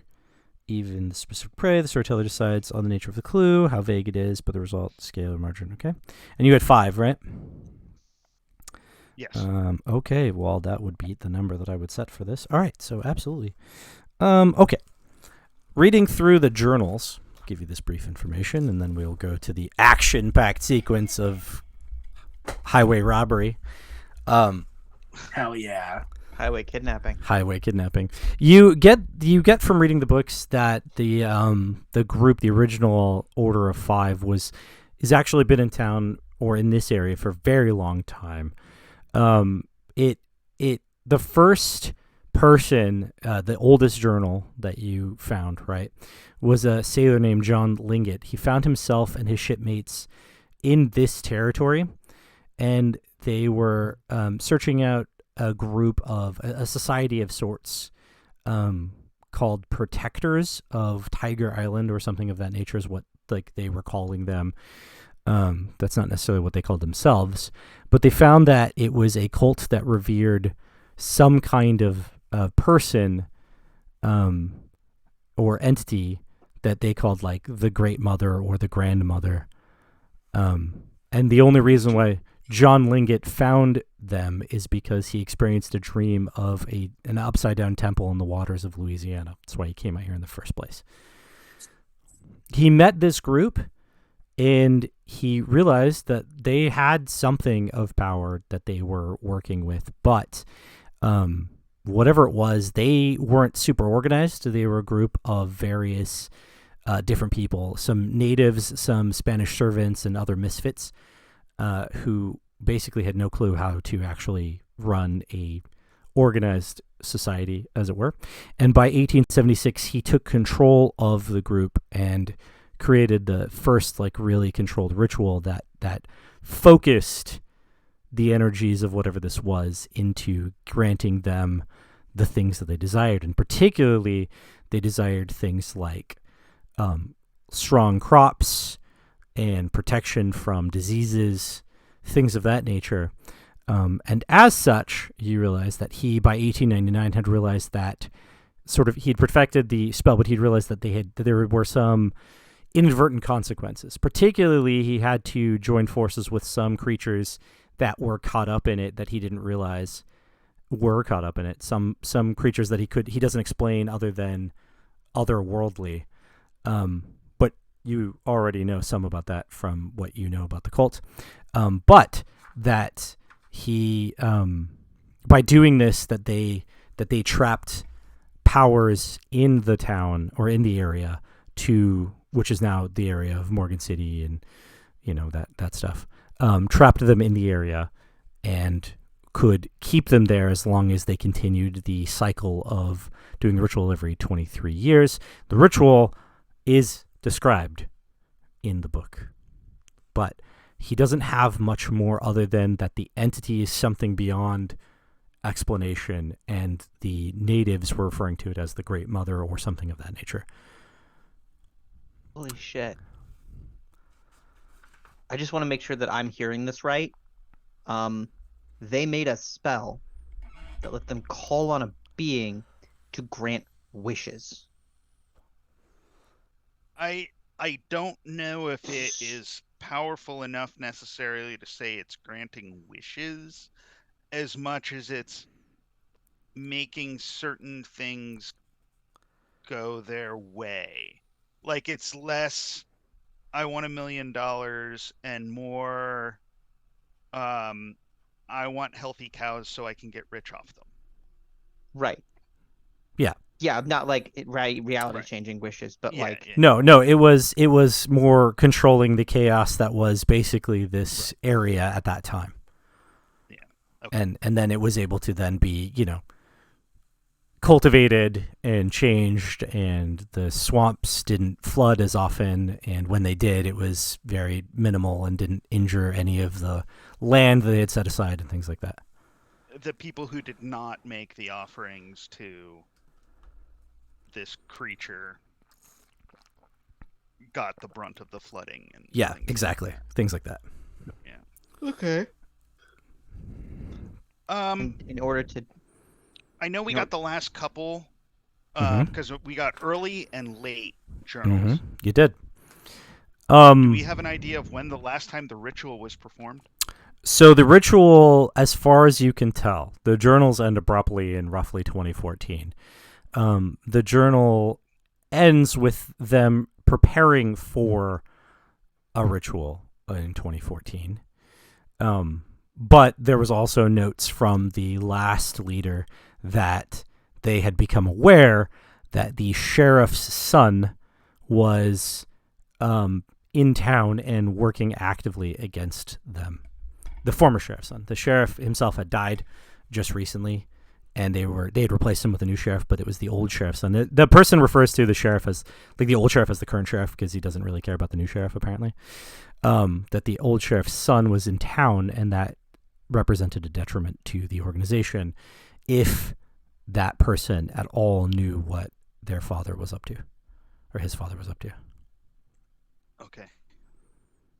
Because it was clear that that person had not accepted any of the beliefs of the five orders. And it is the sheriff, the the lawful and legal sheriff of Morgan City, not necessarily somebody going by the title of sheriff. Okay. Correct. Yeah, it was the actual like voted in. Assuming that they're supernatural entities that might refer to somebody as sheriff. Yeah, right, exactly. No, the actual sheriff, but based on the journals, you get the idea that the election went landsliding in the way that the organization wanted, essentially. Right. Yeah. Okay. Yeah. Okay. And the new sheriff was just put into the position essentially because the organization was like, well, we need to replace this person, so you're it. And that person also just absolutely trounced the election. So, as the person who pitches insane ideas, I'd like to pitch an insane idea. You're not running for sheriff, Alex. No, it's not nearly that rational. We do the spell. We do the spell and wish the thing away. No. I Hear me out. The last group dropped a bunch of dirt on the temple and buried it, and someone's coming along to dig it up. If we don't want to push this on another 10 years down the road, we need to actually get rid of this thing. And since we don't know what it is, the child sacrifices might not be part of that spell. I mean, if the child sacrifices are part of the spell, then absolutely no, we're not doing that. Yeah, they were. But if a couple friendly monsters was all we needed. And we're already kind of working on that. Yeah. And I don't think, even if, I mean, it is a moot point because we aren't killing children. But assuming that yes, if we could kill, say, Patty Lancaster, which I wouldn't mind doing as a sacrifice, I don't think we can say, hey, supernatural entity, kill yourself. Go away. Yeah. KYS. No, it would really make me happy. That's the go away. I don't think it works like that. Fuck off. But then it's just someone else's problem. Ocean. Yeah, and I also have a feeling. Yeah, that's one. That's just. Bring some other cell deals with it. Yeah, that would be pushing the problem somewhere else, which would inadvertently bring other people into this life, which may go against our chronicle tenets. Yeah. Out of curiosity, is this spell? We're being raided. Welcome, everybody. Hey. Hello. Oh, hello, raiders. Who's raiding us? Looks like it's Dead Aussie Gamer and his crew. Oh, hello, Dead Aussie Gamer and his crew. Hello. I've actually been using an Australian VPN to watch the World Cup because I don't have cable. Oh. So, thank you, Australia and SBS On Demand. Nice. We are not sponsored. Yeah, so... Yeah, so you had a question, though, Ophelia. Yes, back to the game. Yeah. Is this, spell in a book somewhere? Do we know? I think we just have it now. Yeah.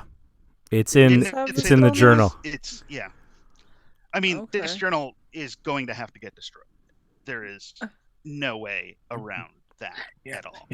Putting aside the various issues, also, Alex, we aren't wizards, man. I don't know how to cast a spell. I don't know about you, but I'm a wizard in my own right. Elaborate, Ophelia. You know what? Get a good bottle of wine in me, maybe I will. That was just a horny joke, wasn't it? Was that just a horny joke? I don't even know what that means. What are you gonna play with your wand? You know. I'm gonna let you sit on that and figure it out for yourself. Also, phrasing. Right. Back to attack. Yeah, at this point, it's time for the high-speed kidnapping. We're about to grab somebody. Let's go do that. All right. Let's break the uncomfortable silence with violence. You can intercept the U.S. senator, or the congressman, not senator, he's a congressman.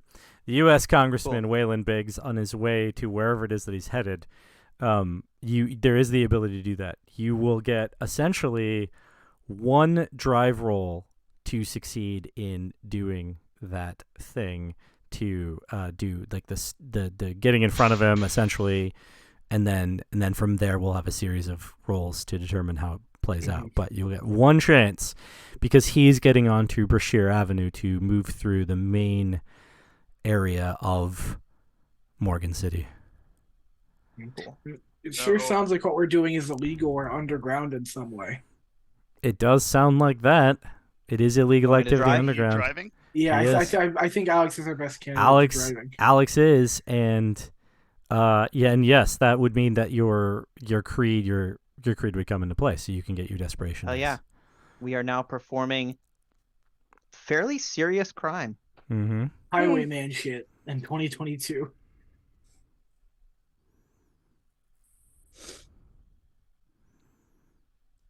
Fuck me. Come on. Kind of fucked me. It's not bad. No, that's a good roll. However, The desperation. you're already at danger 5. You can't overreach at this point. So I'd fail. So I will because I want to see how this plays out. I'm gonna let it succeed. Okay. But Alex will fall into despair, Okay. and that will mean that you essentially won't get to use your desperation dice until you get out of despair. And we can talk about that redemption later. But for now, you are in despair, and also you can roleplay being in despair as much as you want. That's fine. Honestly, it's basically my Alex's partners are coming base. back soon. Yeah. And We're I just doing had this this whole shit. car ride to think about it. Mm-hmm. Cool. Yeah. Cool. Yeah. So you wanted to. What was the maneuver you wanted to do to stop him from getting onto Brashear Avenue? So we've got Ophelia in the back with her gun Mm-hmm. and probably like a gas mask or something. I feel like the tactic is cut him off on a small road where it's hard for him to go around us. Hop out, make threats, break window. It's better to do with 2 cars because then you can. Well, too late for that. I mean, I got my drone. We can just point a gun. We got 2 guns. You know, hey. The alternative is I hit his car to stop it from moving. Well, I have an idea. Mm-hmm. I have a gun. Yeah. I could shoot his tires. Also valid. Yeah, shooting his tires out or backing, rapidly backing into his front end. I Just think as kind of a voice, this would not be Dr. Dreyfus's knowledge. This would probably be more of Dennis's knowledge, but something Ophelia would definitely know. With your arsenal, Edge, do you get shotguns? Yeah, I would think so. It can be. Yeah. Okay. It can be any weapon. Yeah. So I would say that you would want to use a shotgun for that. Yeah. Okay. Blow out the tires, break the window, yank him out. Yeah. Mm-hmm. Really the only question I have is he's a ghoul, so he's tougher than the average person, which means I can T-bone him and he'll probably survive. You just hit the driver's side door with the van. Mm-hmm. His odds are pretty good of coming out of that in one piece. The only downside is that it dents the van. Yeah. This one My needs to van. get broken in. Oh, can we take the shit van for this? Well, it's I think back at the old. Yeah. Okay. I would say Safe that house. was probably a decision we should have made All right, several then- minutes ago. Yes. All right. Yeah, I'm gonna T-bone it. Okay. We're going hard. I am going to make a roll. Against my 5. Yes, against your 5. He's not rolling. He's rolling less than that, so we'll see if he gets any kind of Crits. Yeah, crits. He does not. Okay, so yes, you pull off the maneuver of T-boning him. He tries to swerve out of the way at the last second and fails to do so as you seem to come out of nowhere and T-bone his car. Cool. The car spins around and then comes to a stop. The airbag's deployed. Joseph, I know you're not probably actively listening to him anymore, but there's like the sound of the crash. Yeah, okay. Through your I've had it on microphones. speaker playing the whole time out of the radio. So there's like this weird dual sound where you hear the crash from your side and then also the sound from his side. Yeah. Hey, what the Very fuck? unsettling. All right. my Man, God. blood, electronics, go. I've got my kick open the back door. Boston Dynamics dog running around on the side, pointing his goofy little gun out. Okay. What is Ophelia doing? The door of the back is just opened up. Ooh. I think she's gonna hop out. He doesn't look like he's gonna take off, right? Right at the moment, it appears that the airbag's deployed, like I said, which does, usually cause concussive force and take a minute for people to get their bearings. Now, you have determined that this person is likely a ghoul, so who knows what his recovery time is, but right at the moment, there's no movement. I'm gonna shoot the tires then. Okay. Yep, hopping out, shooting the tires first thing. Okay. Because if he does have a quick comeback time, I don't want him to take off. I won't make you make a roll because you're shooting tires that aren't moving with a shotgun, and you're pretty proficient in those kinds of things. Yeah. So just how many shots do you fire? Just so I have reference. I'm going to fire 2, 1 each of the back tires. Got it. Cool. Shotgun goes off. You hear the sounds of the air and as much as you can hear it over the sound of a shotgun going off. Car drops a little. Am I just driving or am I part of this? You can be. You stopped the vehicle. So, you cool. could get out. Unless you intended not to stop the vehicle, but I think you intended to stop the vehicle. Definitely stop the vehicle. Yeah. Hop out. Is his window broken? Driver's side window. Oh, yeah. Absolutely. Cool. Shattered. I'm going to take my knife to pop the airbag, grab his hands, and cuff them together. Then unlock the door from the inside and pull it open and be like, Ophelia, grab him. All right. And I will move into the driver's seat as Alex gets out.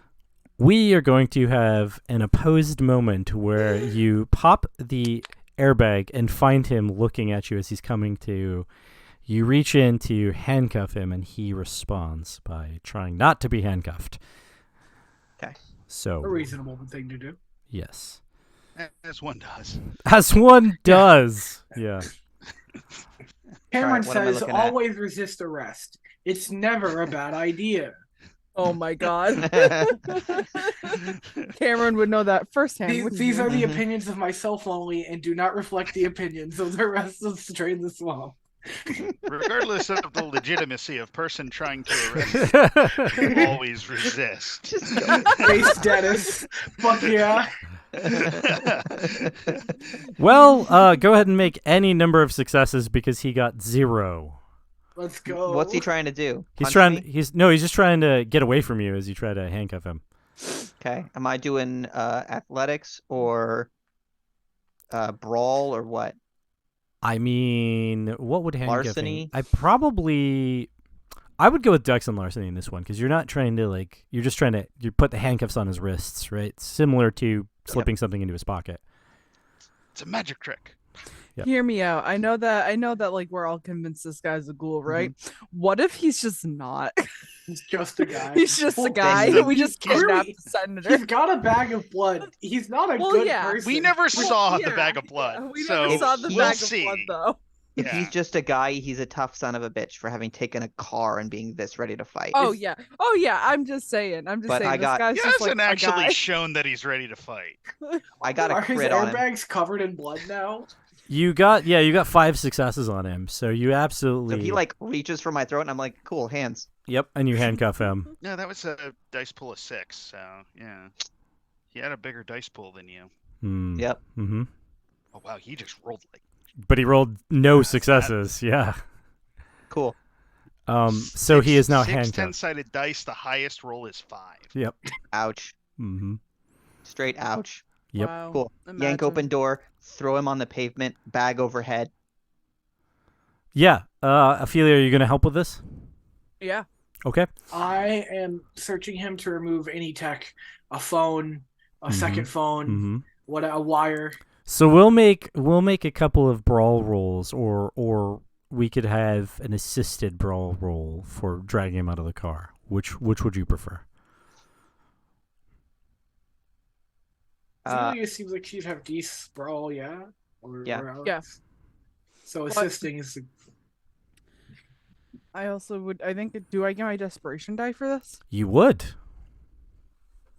Combat in pursuit of the hunt. Absolutely. Please don't fall into despair. We're begging you. Don't tell me what to do. 3 desperation dice that you would get to roll along with your brawl, and then you'd have an extra die for, I assume, Alex helping while Joseph is searching for tech. Yeah. Yep. Cool. All right. Let me count up how many dice. I assume strength. Yeah. Strength and brawl. +3, +1. So +4 total. 3 of them being desperation dice. Joseph, you will probably want to make a wits and awareness roll to make sure you get all of the tech off of him. I'm not very good at that, but that's all right. It's worth a shot. You can also do a more thorough search once you've got him in the van. Absolutely, absolutely. And that wouldn't be a roll after that, but you're trying to remove him now before you get him into the van. Because I don't want to be tracked or detected like that. I'm gonna re-roll some of those failures. Okay. 3. 4. 4. All right. And 3 for Joseph, and I will roll some opposed, but he's handcuffed, so he's going to have some serious modifiers. I got 2. So 4 dice beats 2. You pull him out of the car, put him to the ground. Alex throws the bag or whatever over his head so that he can't see. Joseph, you deftly find the all of the electronic devices in his pockets, including your bug that you placed on him. Keep the bug, leave the cell phones. Yeah, he just has a cell phone. That's really the only electronic devices he had on him, and then the bug. Yeah. You do see a small container of blood, in the car. That seems to have been thrown to the floor in the back seat. Definitely grabbing that. Okay. Turn the phone off, take out the SIM card, bring it with me. Throw in back of truck. Yeah. Okay. Yeah. Guy in back of van. Yeah, you throw the guy, you just grab him and throw him into the back of the van. He is trying to resist, struggling, but as we indicated just now, you overpower him. And I'm not going to do like a bunch of like these brawl rolls because you overpowered him. Cool. He does appear to be quite strong, though. That is something to note. I hit him with heroin. That ought to slow him down. Jesus Christ. Kidnapping. While the 3 of us are doing drugging. coke. Yeah. Kidnapping, Yes. drugging. We're bad. This is We're really so good at League being Crimson, criminals. Sons of Anarchy. Yeah.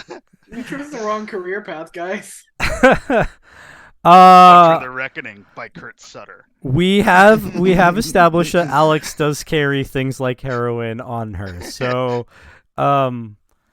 I mean, there is mechanically, that's a -2 to everything he tries to do now. yes. Hey, Alex, you got any cocaine? I mean, to be fair, there's some cooking that goes into heroin, but I'll allow it for this particular moment. Just for funsies. This is Hollywood heroin. Yeah, Hollywood heroin, where you just seem to have it sitting around in a syringe constantly. It might be morphine or something. It might be actually like. Oh, okay, that's a little bit better. Knockout But yeah, drugs. that's fine. Yeah.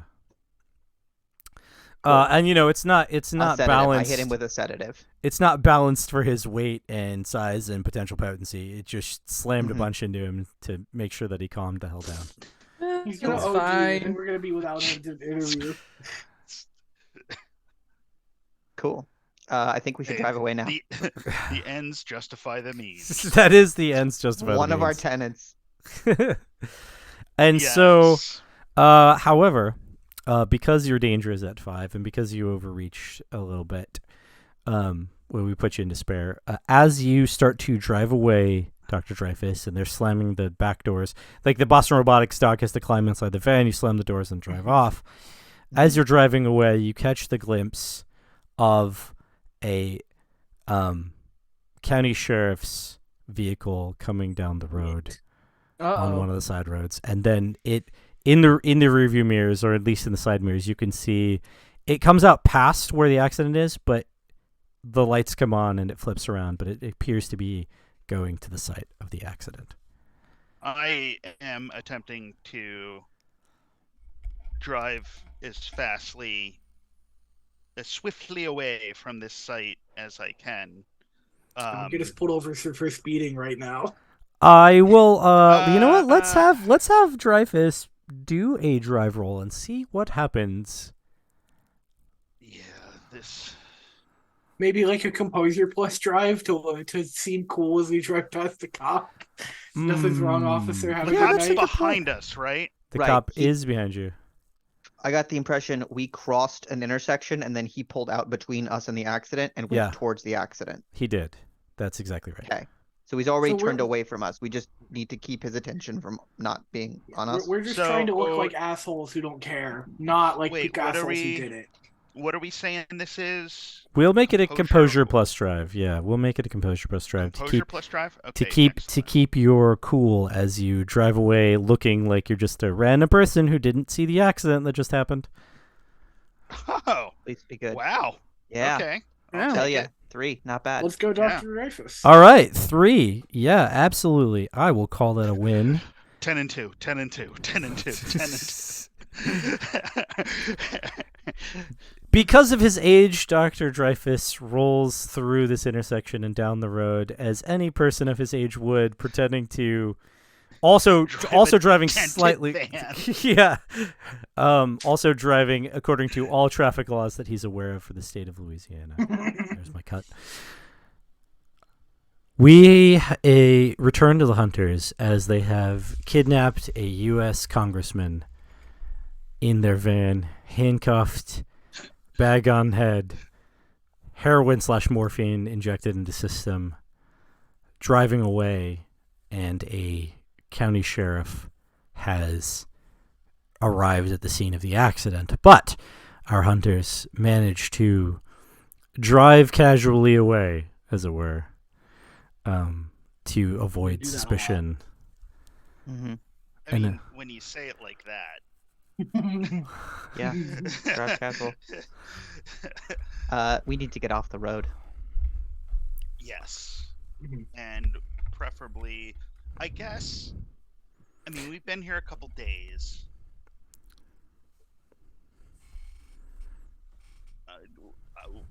Would I have a general idea, even if Dennis doesn't, of a somewhat more remote neck of the woods? I mean, yeah.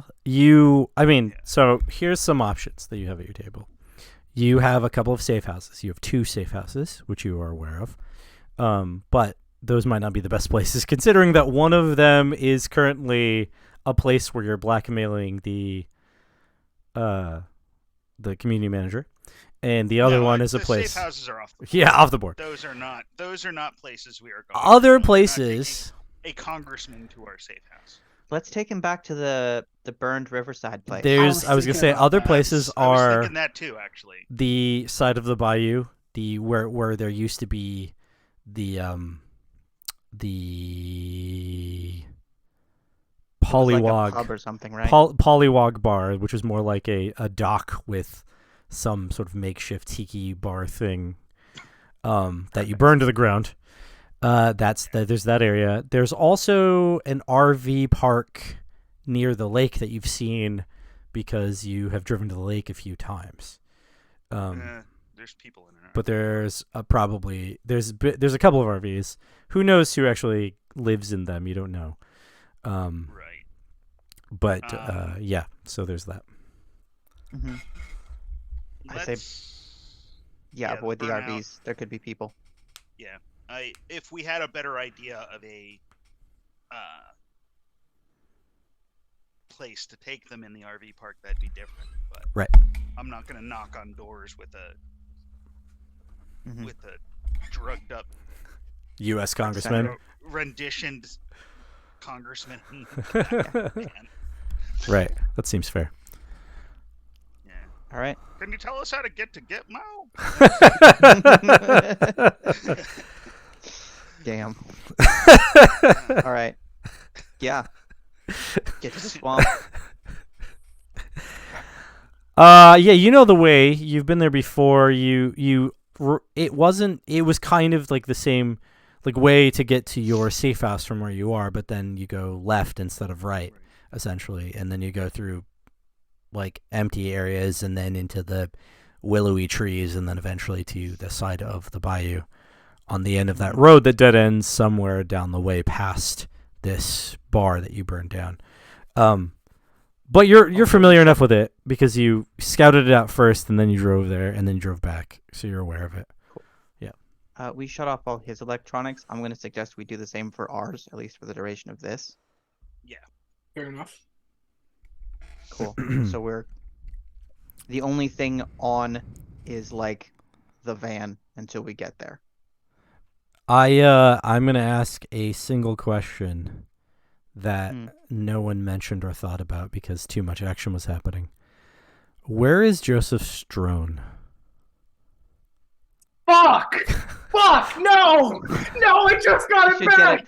You should probably have grabbed that. You should probably do No! a recall when we were leaving. Probably It do a didn't recall. survive, surely. It's a tiny little quiet ass. It was on the bottom of the car. I hit the side of the car. What are we thinking, Scott? I'm asking you at this point as you cross over the river on the bridge to get to the other side, to the other town that's over there, and head toward the bayou. Joseph just now remembers that his drone is still attached to the underside of the car. I try and turn the feed on from my however I connect to it. What am I looking at? It turns on. There is clearly a cracked camera, but it is functioning. It is responding. It's going to be a hell to fly the damn thing without the camera working properly. But you see tires, and you see a booted person standing within the camera view. Just the boots because it's under the car. It's hidden pretty good. Yes. Right at the moment. Well. Right at the moment, yes. I want to keep an eye on this because I think if I flew it away right now, with it being difficult to see, it might get grabbed. And there's sirens on right now. Yeah, tires and boots. Yeah, is it like one set? Am I getting audio so far like more than one people? Make an intelligence and tech roll to see if you can get the audio. It's all jarbled and goofy. Mm-hmm. Is this surveillance? This is surveillance. Yes. I am not sure that they will. Oh, there should be one more dice. I messed up. That's fine. Oh, oops. I don't know if they'll be in 4 successes there. Mm-hmm. They might take it somewhere to inspect it. I don't know how forensics works with car accidents like that. Mm-hmm. But even them grabbing it would be bad.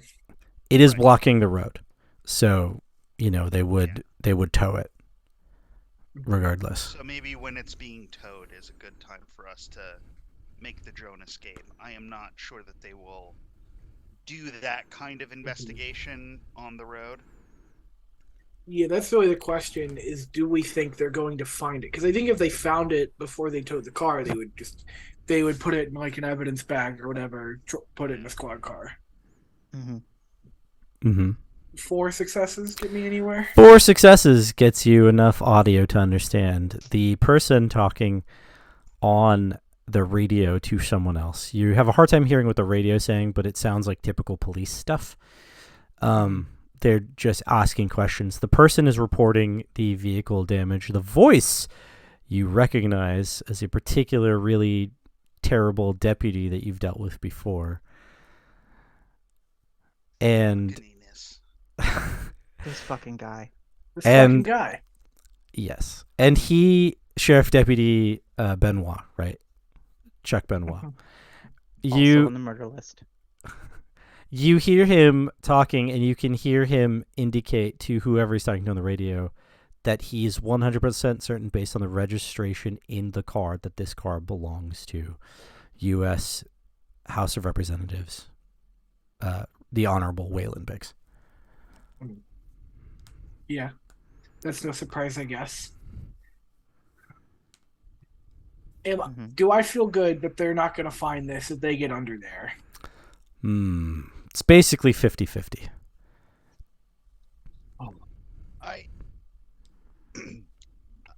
I would say, like, let's wait until they put it on a tow truck. I'll keep an eye on it. Yeah. Cool.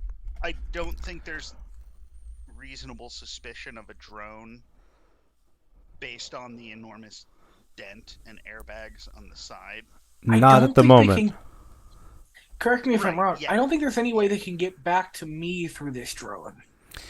No, they just don't unless wanna they lose it can again. super hack it to your signal. But Alex recommended shutting down your electronics, so that at that point they wouldn't know. They would just know that it was a drone, because all they would get, and I doubt that Joseph just goes, "Oh, I'm registering these drones with the FAA." The FAA does not know about this. Yeah, No, not at exactly. all. Well, I mean, I think because it's the same style of drone as the one from the tree, they might realize it's us. Mhm. But I don't think If anyone it ever will found it, you know what I mean? tie Mhm. it to our location kind of thing. Yeah. I Yeah. think we're Right. and I'm sure they already suspect it's us. At this point, You're right. Right. It's the cop who clearly doesn't like you. It's a person who clearly just met with someone from Barons and Lancaster. They probably suspect you already. Yeah. Who else would it be? Well, let's interrogate this guy quickly. All right. Do you shut off your electronics, or do you keep something monitoring? oh yeah. I turn them off. I have to. It's too stupid not to. Okay. right. You arrive at the location you intended to arrive at, the Pollywog Bar, out in the on the edge of the Bayou Schaefer. And Any signs of life? It is empty. It is the only signs here are of lots of burn marks from your scorching of the place. There's a bunch of police tape that blocks it off, but there's not like an active police officer in the area. Ophelia. Do you wanna? Are we taking point on this? We grab. Yeah. Yeah. Sure. Okay. There it is. That's what I was looking for. Put my mask back on. Feel like I'm scarier with it on. It's legit. I mean, it's fair. Okay. Haul this guy out into the dirt. Okay. Yeah. I'm gonna lift him up and just slam him down. He seems to be fairly limp in the process, but he is somewhat conscious. Mm-hmm. I'll pull the bag off his head. There's like a moment of like eyes opening, like one eyelid seems to open separately from the other eyelid. It's definitely not coordinated. Muscles not Right working on. together as well. Wake up. I hold the blood over him. He tries to go for it, but he's sort of handcuffed and stuff. Just kind of knocks himself over in the process. Whose is this? It is the master. Name. That people call him. The people name? So many names. List them. He starts listing off a bunch of names, and the last name that he gives you is Antonio. Is it Marion or Marius? I forget which one. Marius. Marius. Antonio Marius. Oh, that's... Okay. Tuck it in my bag. Interesting. Cool. He's coming? Hmm. When? I don't know. Who's he meeting?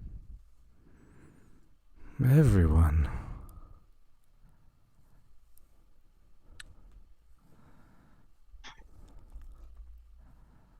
He starts to slump down a little bit.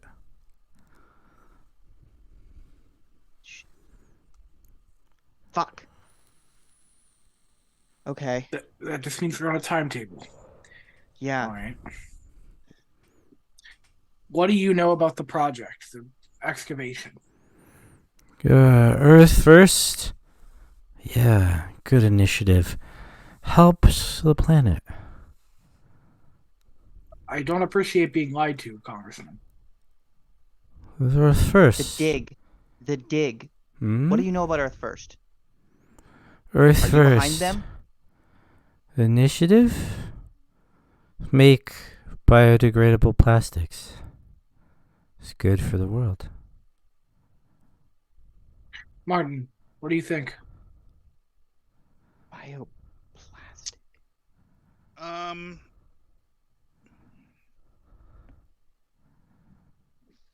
Can I get the impression? I guess I'm gonna do two things. Yes, let's hear what you're doing. The first is to get a quick medical prognosis Uh-huh. of what his state is. Mm-hmm. Is he just high? Does he appear concussed? Mm-hmm. What is his fitness at this point? Sure. Two, if he seems fit, does he realize what's going on, and is he attempting to not answer our questions? Mm-hmm. So I guess the first part is let me get an assessment of his medical condition. Okay.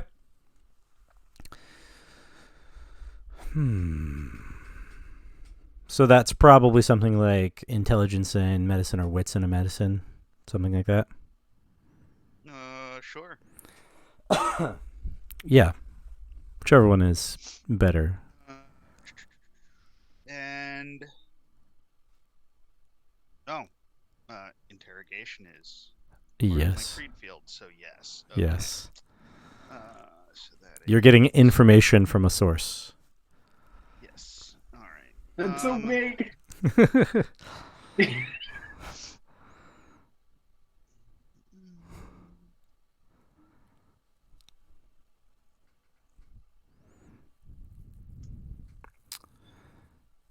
Ooh. 7 successes, but you overreach or go into despair. Well, I would imagine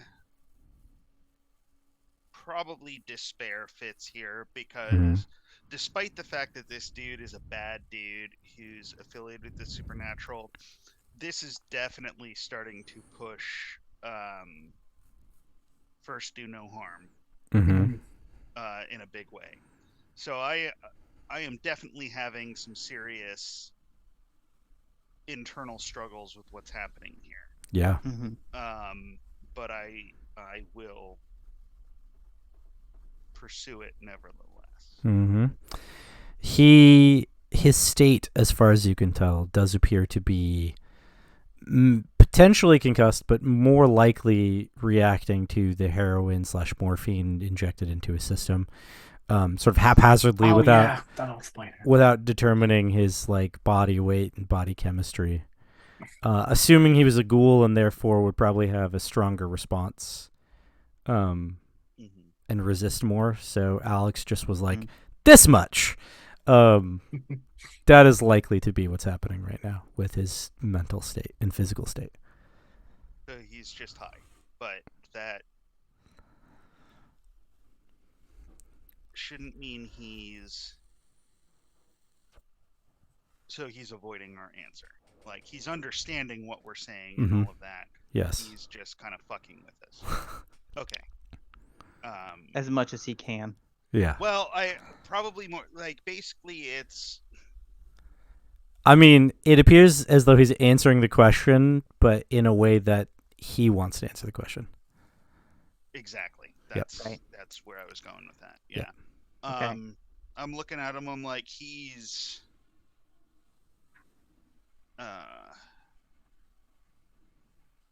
He's. How and I guess since this medicine check is kind of wrapped up into that, given what has happened to him, Mm-hmm. on a scale of 1 to ghoul, does he appear to be as beat up as he should be? No. Or does he look miraculous? Yeah, okay. So, so he's definitely. Mm-hmm. So it's 100% the drug, or it appears to be the drug, not the injuries that are making him. Correct. Loopy. He doesn't seem to have the typical types of damage you'd expect somebody who just was in a car accident to have. Cool. Even if the airbag's deployed properly. Right. Okay. So, yeah, he's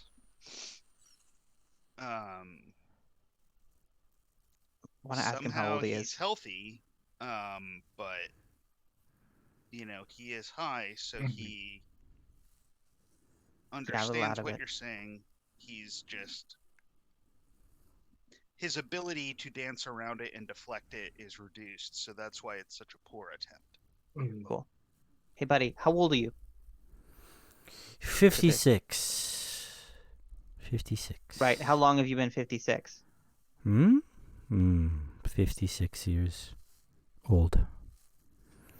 Okay. I am 56. I am only been with the master for 2 years. Cool. Newbie. One of you carries Narcan, yeah, between the drug dealer and the medical doctor. Honestly, even a fairly new ghoul, low on blood, I think he's probably safer in this state. Right. Besides, he's technically answering us. Here's the thing. I do want to. What is the master's name? Marius. Marius? Yeah. Marius. What? That's his last name. This is the one he's going by. He's also roughly 400. Maybe 5. I don't know.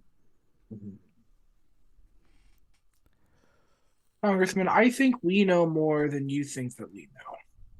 And if you want this bag of blood, and if you want to leave and serve your master and do whatever you're doing, I suggest you treat us with the level of respect it comes with someone who you are underestimating. I'm letting you know this. I'm asking you tell us the truth about what you know. We know you were in there talking to Stanton. Sorry. Stanson. We were listening in on your meeting with Stanson. We aren't in the dark. I'm asking you your perspective, and I want fucking specifics, or this one, and I point at Ophelia, is gonna put that gun in your mouth, and you're not getting anyone's blood ever again. So you're trying to intimidate him. Yeah, I'm not great at it, but it feels like the way to go. So. Yeah. All right. Is this manipulation? In his despair, Dr. Dreyfus will get up and kind of walk away from the group. Yes. That's fair. Manipulation and intimidation, I assume. +1 from Ophelia standing there with a gun with a mask on. A huge 3 dice pool. Oh, you should have had me do it. Yeah, well, whatever. I mean, if you walk up and you brandished a gun at him, I don't mind being the assist. Probably that's cheesing it, though. But you were the one talking. Yeah, you were the one talking. Yeah, for sure. What? Wait. 2 successes. Let's see. So that's his normal number. He is. Oh, wait, no, we're good. Sorry. He is, however, drugged. Yes. What'd you do? Succeeded.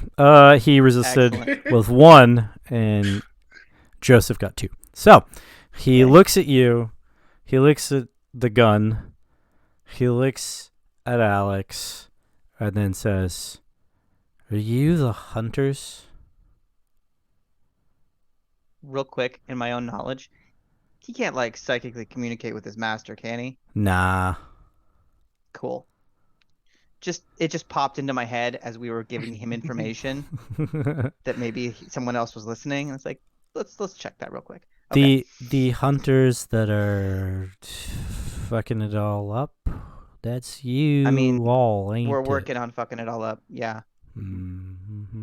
Mm-hmm. What are they worried we're gonna fuck up? He leans back against the tire of the van. Mm-hmm. Says, "So you're gonna kill me? 'Cause that's what hunters do." I'm gonna get down on his level and be like, there are some hunters that do that. I don't know if they told you, but we're not like every other hunter. We prefer to solve the problems instead of just kill everything. So if you can cooperate with us, maybe you walk away. That mean. And I'm absolutely lying to him. I was about to ask, in our soul, do we believe that to be true? All right, so that's manipulation and subterfuge then. Yeah. I don't know what you guys believe about that because I know a lot about ghouls, and I have been consistently the one saying, let's figure out how to work with some of these monsters. Well, I don't know. Joseph was the first one to suggest we kill somebody, so I think he's especially ruthless when it comes to these things. Mm-hmm.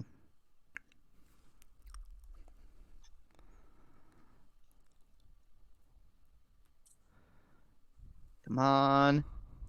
Let's say 6 hits on 6 dice. Wow. Oh, filthy. All right. He goes, mm-hmm. We had to grab you because sometimes the conversation has to be private. You understand? Mm-hmm. And I knew you weren't going to get hurt. You're clearly a little above average. Oh, yeah. Yes, I am, aren't I? Mm-hmm. Now, we need to know Mm-hmm. what's going on, and then we can get out of everybody's hair. We just need to know there's no existential threat. Does that make sense? Yeah, existential threat? Like a threat to all humanity? Yeah. The Earth is that gonna going on die in about 100 years if we don't clean up the plastics. Okay.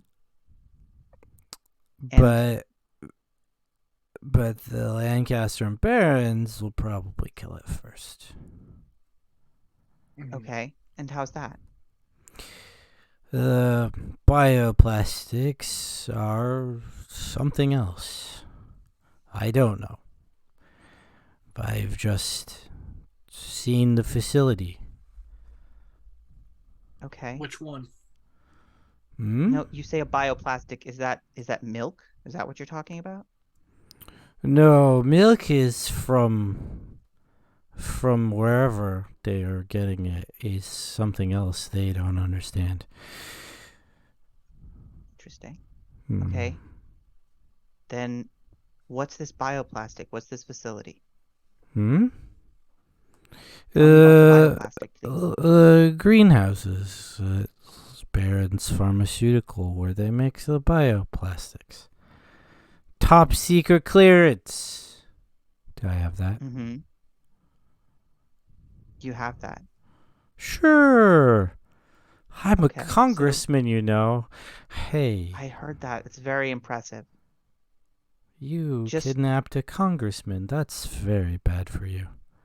It's very important that we learn these things. We thought it was worth the risk.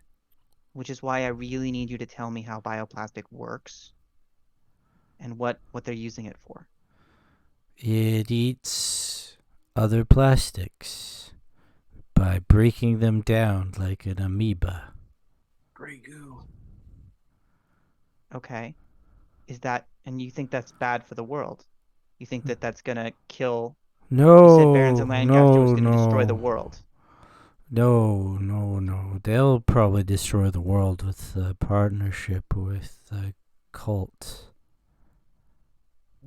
Partnership with the cult. Mm-hmm. Okay. Who's in charge of this cult?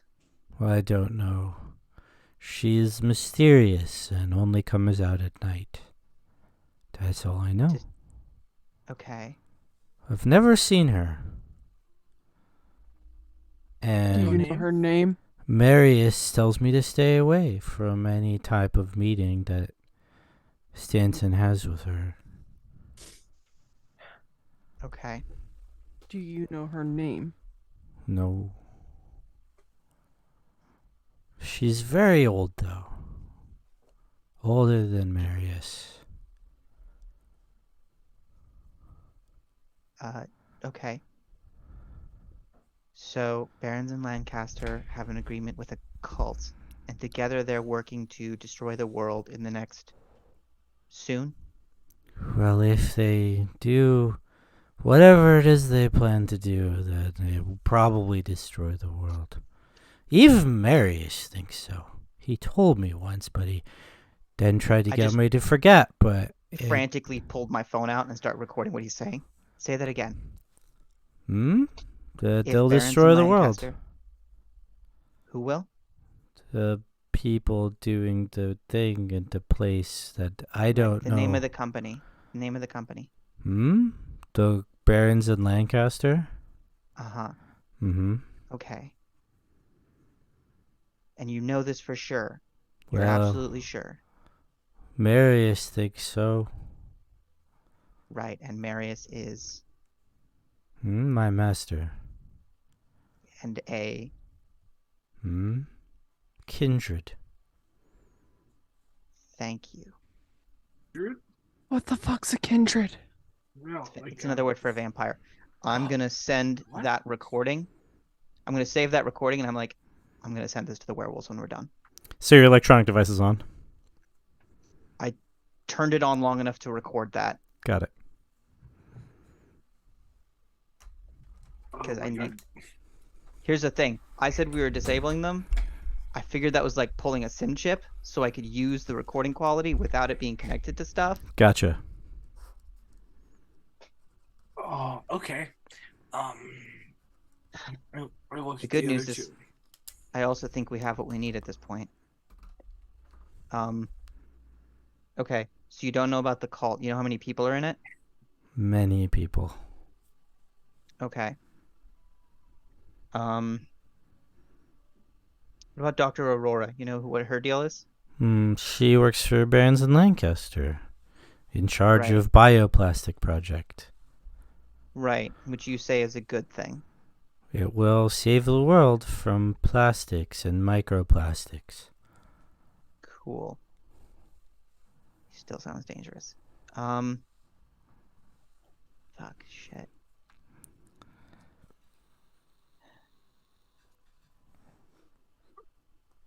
Somebody help me out here. We've got so many enemies, I don't know which ones to ask about. The werewolves. You ever talk to them? No. They come to the apartment, though. All the time. Which one? My apartment. Well, the building, anyway. Where do you stay? Purity Purity Meadows. Yeah. Penthouse? Of course. I'm a U.S. senator, a congressman, but will be a senator one day. Cool. Yeah, absolutely. I see that. What do you know about the missing girl? Yeah. What girl? Missing girl. Lots of missing girls. You and the other and Barons said that there was trouble about a missing girl. Oh, yeah. She ran away from the garden. What's her name? Her name? I don't know. Something with an L Laura, Lisa, Lana. Is this the one Ophelia heard about? What garden? Hope's Garden.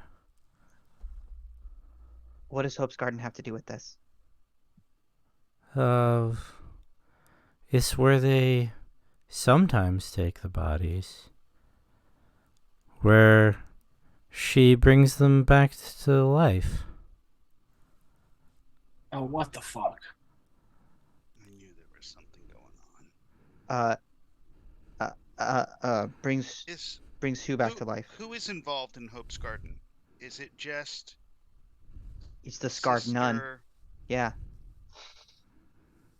What's I got the impression it was nun's name?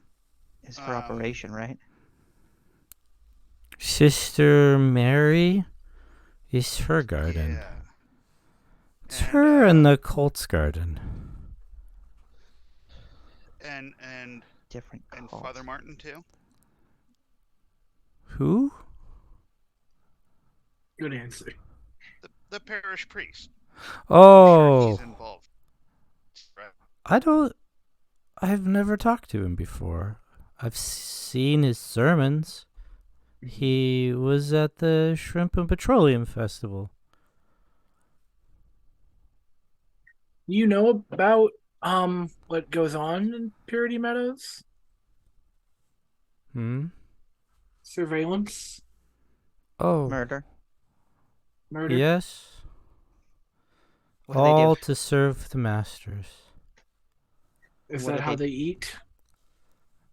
It's how everyone eats. Everyone? Describe the process. I don't Step by step. know. I don't know the process. People move in. They get grabbed. Maybe. Okay. But once they move in, they disappear. I And some of them guess. end up in Hope's Garden. Yes. Okay. Okay. Okay. This is valuable information. This is very useful. This is supremely fucked. That too. Okay. You should be afraid of them. All kinds of things I should be afraid of. Barons in Lancaster. Yeah. Yeah, we know some of them are vampires. What's the deal with the rest? They serve other masters. Patty? Ghouls. More ghouls. No. Are Patty. they like... They're not like you.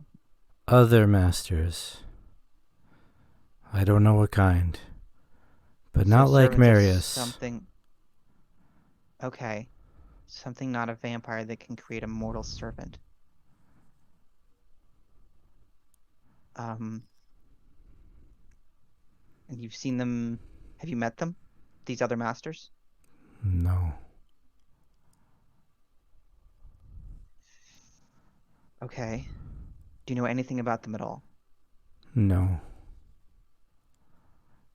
They're something That's that not helpful, buddy.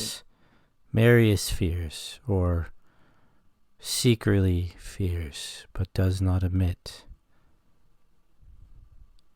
Okay. I've seen it in his face.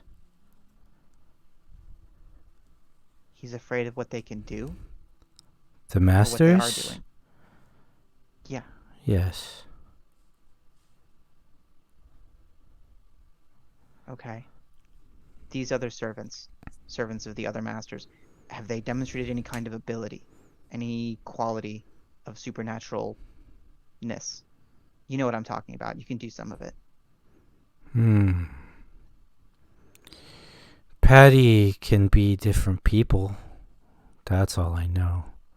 She has met me twice as different persons. Okay. Holy shit. Shape-shifting. Good to know. Shapeshifter. Okay. Do you know how many there are? I don't know. But the whole family is caught up in it. Okay. It goes back to the beginning. In terms of their masters, are we talking 5, 30, 1,000? I don't know. Okay. Could be many, and could be one. Mm-hmm.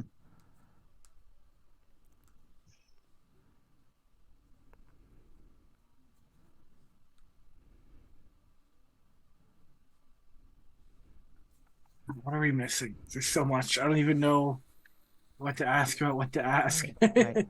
Do the werewolves, does JJ and his crew, do they know about the end of the world?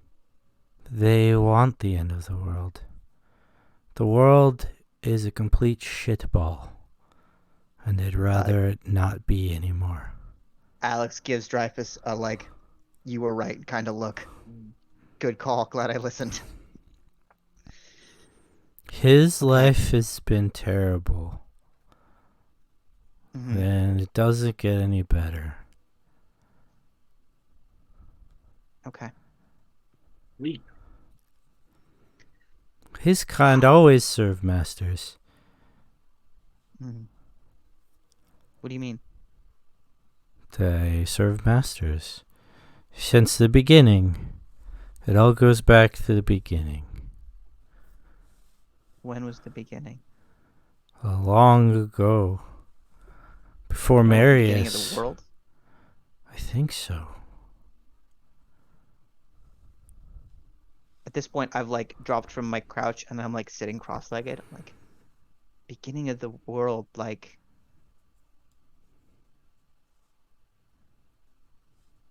Okay.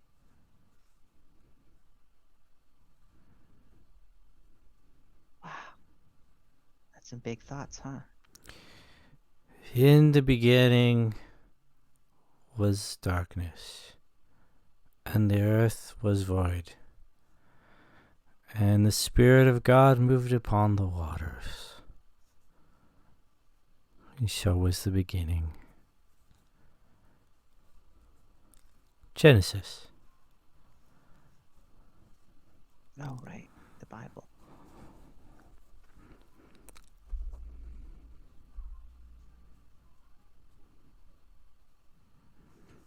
What else do we need, folks? Barons in Lancaster. They're annoyed at us. Any other enemies we should know about? Any other enemies of theirs? Well, they don't like hunters. They plan to kill some. When? As soon as possible. Us? Obviously. I don't know how much longer we can be here safely. I know. But...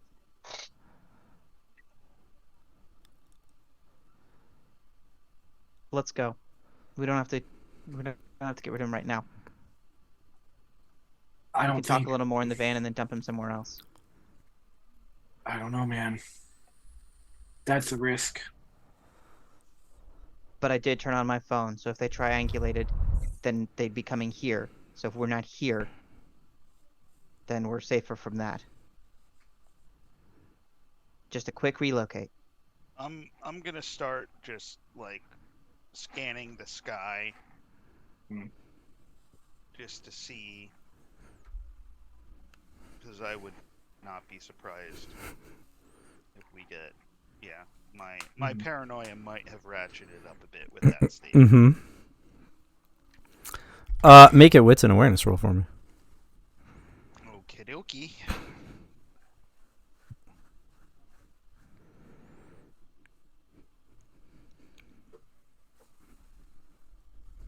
This is the night that it turned from a subterfuge podcast into a combat podcast. This is the night it turned from a subterfuge podcast into a existential despair podcast. That too. All right. All right. Successes. The sky over Berwick, which is where you are, the sky over Berwick is clear, but you can see a helicopter circling over downtown Morgan City. And it seems to be expanding outward. Like its circle keeps growing as it goes outward. As it circles, essentially. There's a helicopter that will probably see us shortly. We do need to go. We can't take him to the safe house. We can't take him to GG. The longer we keep him, the more likely he's going to escape. And who knows? I mean, the more I'm thinking about this, the more I'm finding and what I'm hearing. This, who knows if they have some kind of metaphysical tracking system on him. Should we check his body? I think we I check him don't for know if it would be a electronics, but- physical thing. Hey, Rep, my guy. You've been really helpful. Is there anything else that we're gonna try and stop Barons and Lancaster? We're gonna try and save the world.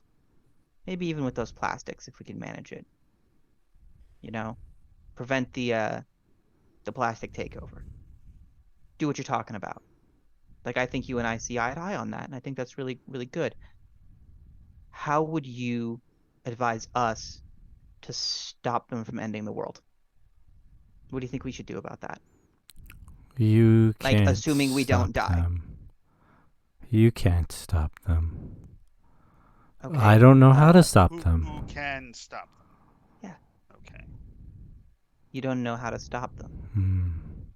I don't think anyone can stop them. If you cut off the head of the snake, 2 more grow in its place. That's a hydra, but I see your point. On the back of the dragon rose the great whore of Babylon. Now you're just being rude. If you can find the whore of Babylon, you might be able to stop it for now. But eventually, someone else will come. That's what happened last time. And that's what will happen again. Where would we find the whore of Babylon? Somewhere in Morgan City, I assume. That's where she meets them.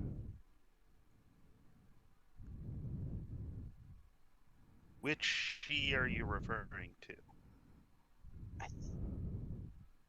One of the sins? No. The one who he's not allowed to meet.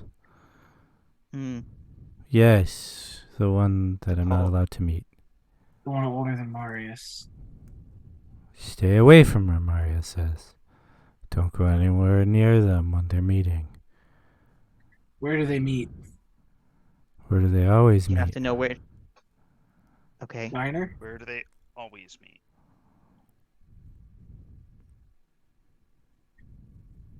Holy Pin Where do Diner? they meet? Oh, the diner, where they always meet. Yeah. Yeah. Okay. Right.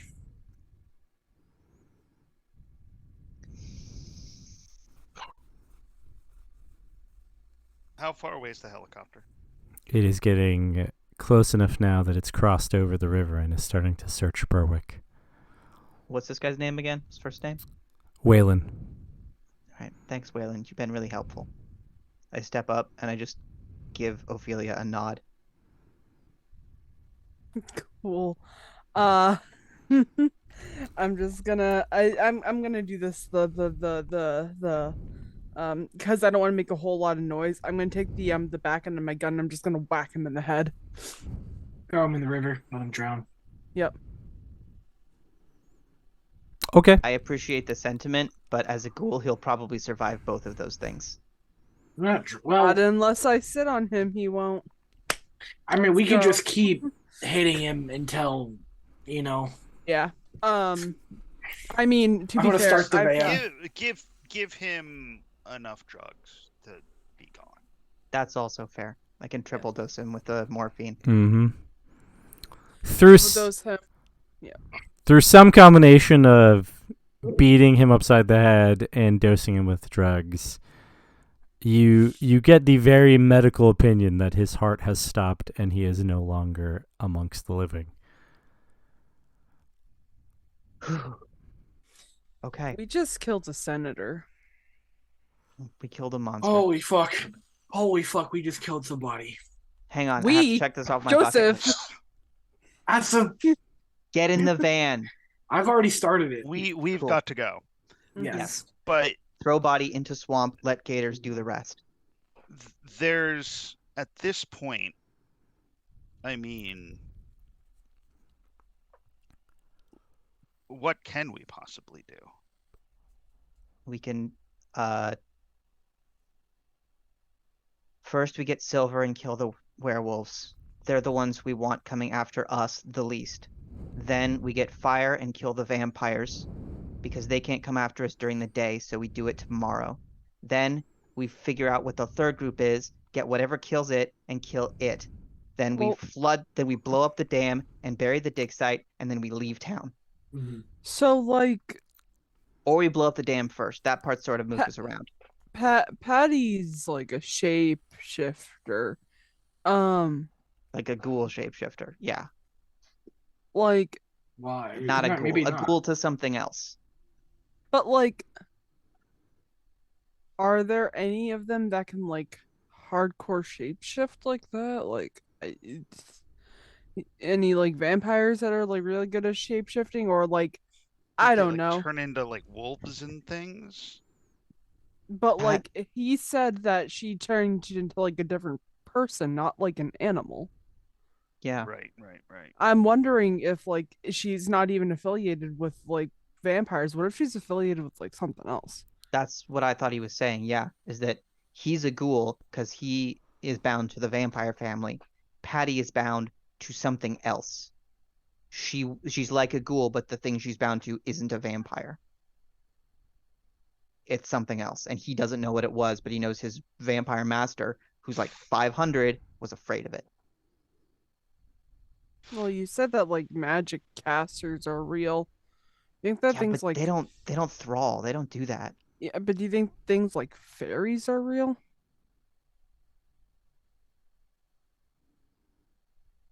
I'm processing. Probably. Maybe it's something like that. I mean, didn't Mm. that thing that we ran into in the cemetery Oh, real behave quick. in a similar Joseph, way get us to? get us out of town. Oh yeah, absolutely. Let's leave Morgan City for the night. Mm-hmm. I know we were supposed to do a thing in a graveyard, but like just murdered mean, a we could congressman come- and dumped him in the swamp. Let's be unfindable for a little while. I'd like to point out I served tours. It sucks to say, but murder is not something Sure. yeah. Um I mean, there's a I'll few say places that- you could go. I mean, you could go east. There's towns over there. There was like the place where the county sheriff's office was. There was a town over there. You keep going east toward Lafayette. Or you could go Where? west and go toward Baton Rouge. There's definitely towns along the way there. Where are Mark and Lydia coming in? You don't know exactly. They didn't quite say. They just said they were on their way. Okay. Tell them we don't want them getting back to the safe house and walking into a mess. Yeah. Speaking of which, as we get further out from Morgan City, I'm gonna take my phone, turn it on. I'm gonna call my sister. Hmm. Okay. I'm gonna take a burner. Actually, I have burner phones. Yeah, I assume. Couple little shitty flip phones. Yeah. If anyone needs to make a call, we use one of these and we throw it out the window. Because there's nothing to track. Is that cool? Yeah, just give me the fucking phone. Okay. Don't throw it immediately. I'm gonna call Mark and Lydia after. Mm-hmm. You call your sister? Yeah, I'm calling Ashley. There's like a bunch of rings, and it goes to voicemail. because it's not a number that's saved in the phone, and but you can leave a voicemail if you choose, or you can send a text. And usually, like, if you were to send a text, she might pick up the next time you try to call because she knows the number is somebody that she knows. Yeah, then she's gonna hang up. She's gonna send a quick text. Hey, this is Ophelia. Pick up the phone. I'm calling you again. Okay. And then she's gonna try to call after like a minute. The second time you call, on the second ring, she picks up. Hello? Hey. Hey. What? You still? What's up with your phone? Did you get a new one? You see, I'm just borrowing a friend's right now. Mine got kind of fucked up. Yeah, that sounds right. Yeah, well, you shouldn't like stray too far from your house for the next couple of days. I'm tethered to the kids. I don't stray far from my house anyway. Okay. Yeah. Okay. All right. If you can, go visit mom and dad. Okay. What's going on? What's wrong? I can't explain much, but like you, the kids, husband, just get out of Louisiana for a little bit. Okay. Yeah. We'll figure it out or something. Yeah. I mean, might be a few days. Are you meeting us there or something? Is something going on? You have an announcement or something? No. I listen. If you don't hear from me in the next couple of days, I'm going back off to war. You're re-enlisting? Something like that. Didn't you say you would never re-enlist? Something changed. Do you just want to come by and we can talk about it? I can't. Okay, well, I am. at least give me a chance to talk to you before you re-enlist, and all that weird shit that happened to you before that messed you up happens to you again. I know I'm your sister and not your significant other or your dad, but you got to make smart decisions. It's fine. We can meet up and talk. Okay. Just not tonight. Got me scared, Feely. Just. All I am asking is that you trust me. I can't come by tonight. I might not be able to come by tomorrow. If you just keep your eyes peeled out for another call. I'll send you a text when I'm about to call. I can't guarantee it's going to be from this number. Hopefully, I'll have a new phone by then. But, Okay. Just maybe think about taking a trip. I don't care. I'll pay for it. Just consider a trip. All right. Just promise me you're not going to enlist in the couple of days between wherever you are now and wherever however long it's going to take to get here. Yeah. I won't throw my life away just yet. Okay. Just stay safe.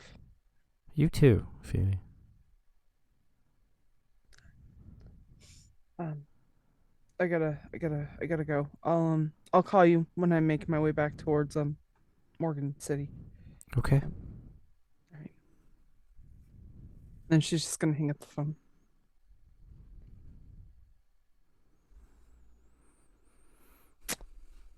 Okay. Here's your phone. Thanks.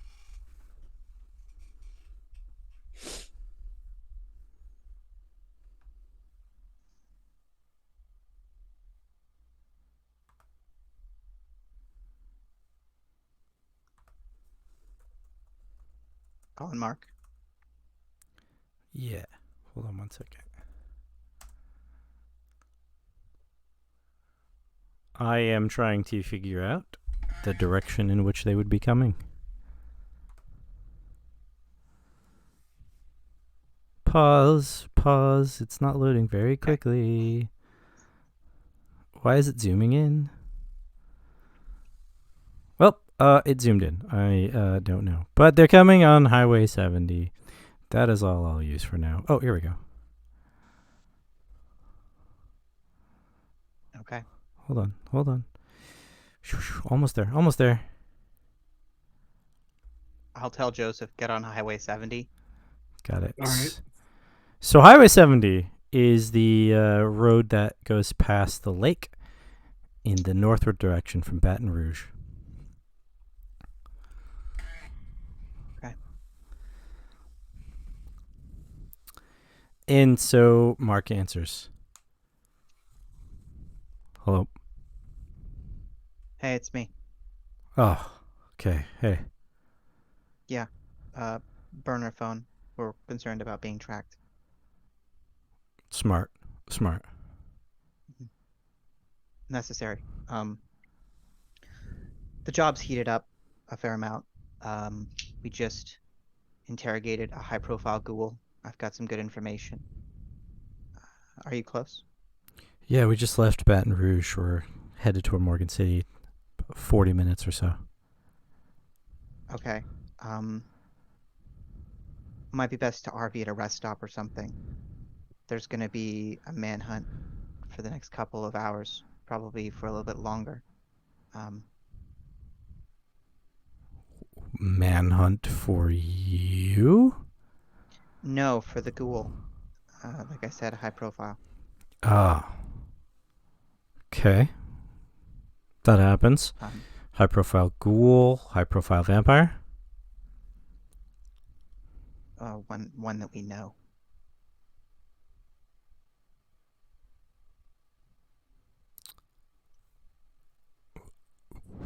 Which one? It's You have his blood. Yeah. The ghoul had a bag he was gonna feed. Well, that's something. That's something we can work with.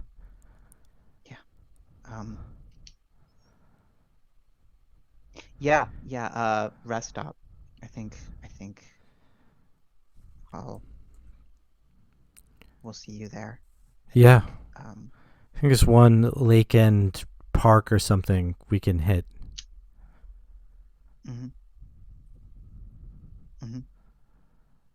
How?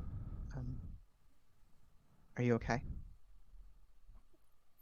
Less so now that I know he's involved. Yeah. Are you okay?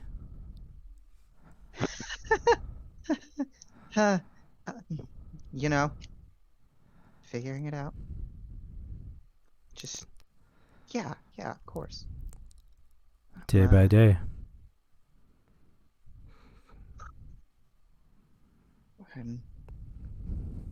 You know, it's not really about me. It's we got to get the job done, right? Gotta.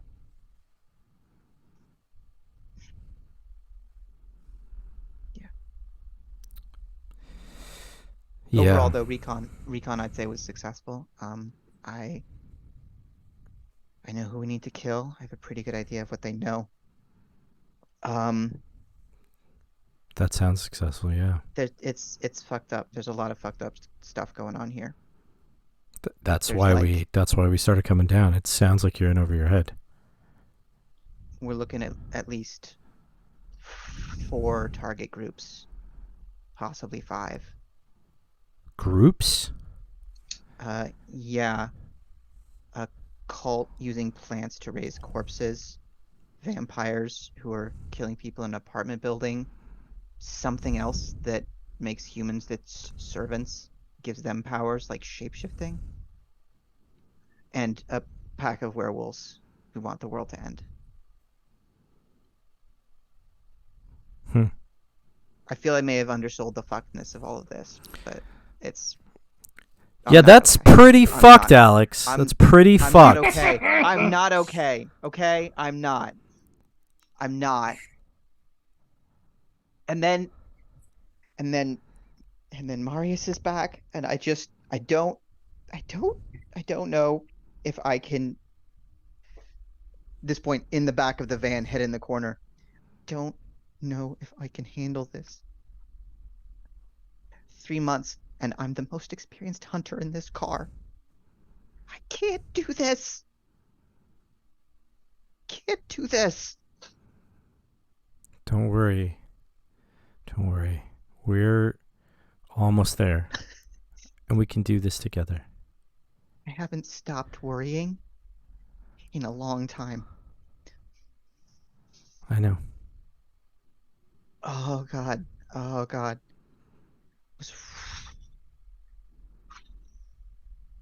Oh. Couple hours, right? Rest stop. Highway 70. Got it. Land's End Park. RV Land's Park. End Park. Fuck, Land's End, Lancaster. That they own it. God damn it. Fuck. The vampires are the Lancasters. They own like fucking everything. Son of a bitch. Yeah. Barons and Lancaster own most of the town. We can meet there, but like we'll be strapped. It won't be safe. Fine. We'll meet. We'll figure out where to go that's safe. Okay. Okay. I love you. I love you. Tell Lydia I love her too. She's already saying it. Yeah. Oh fuck. Okay. Bye. Bye.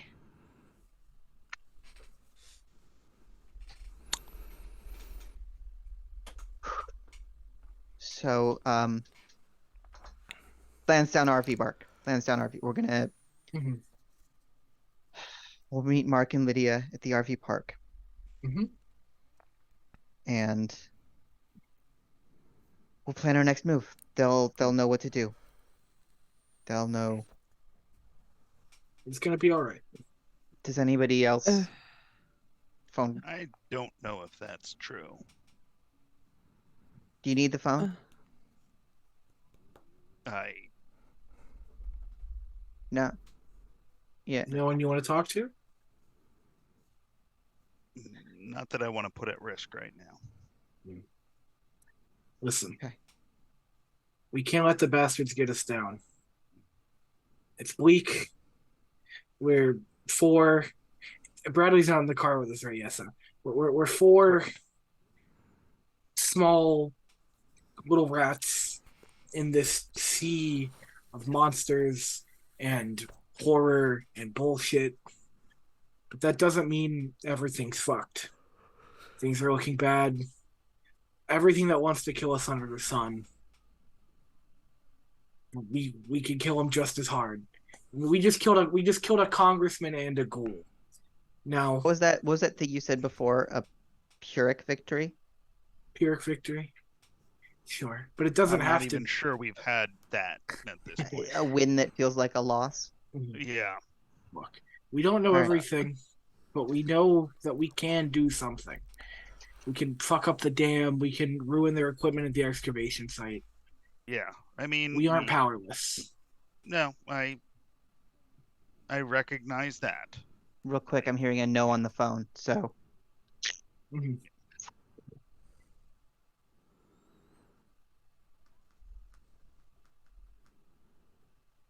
So, Fuck. like, okay, I know that I've been at this for 72 2.5 hours? 72 hours. Ugh, fucking feels like 30 years. But,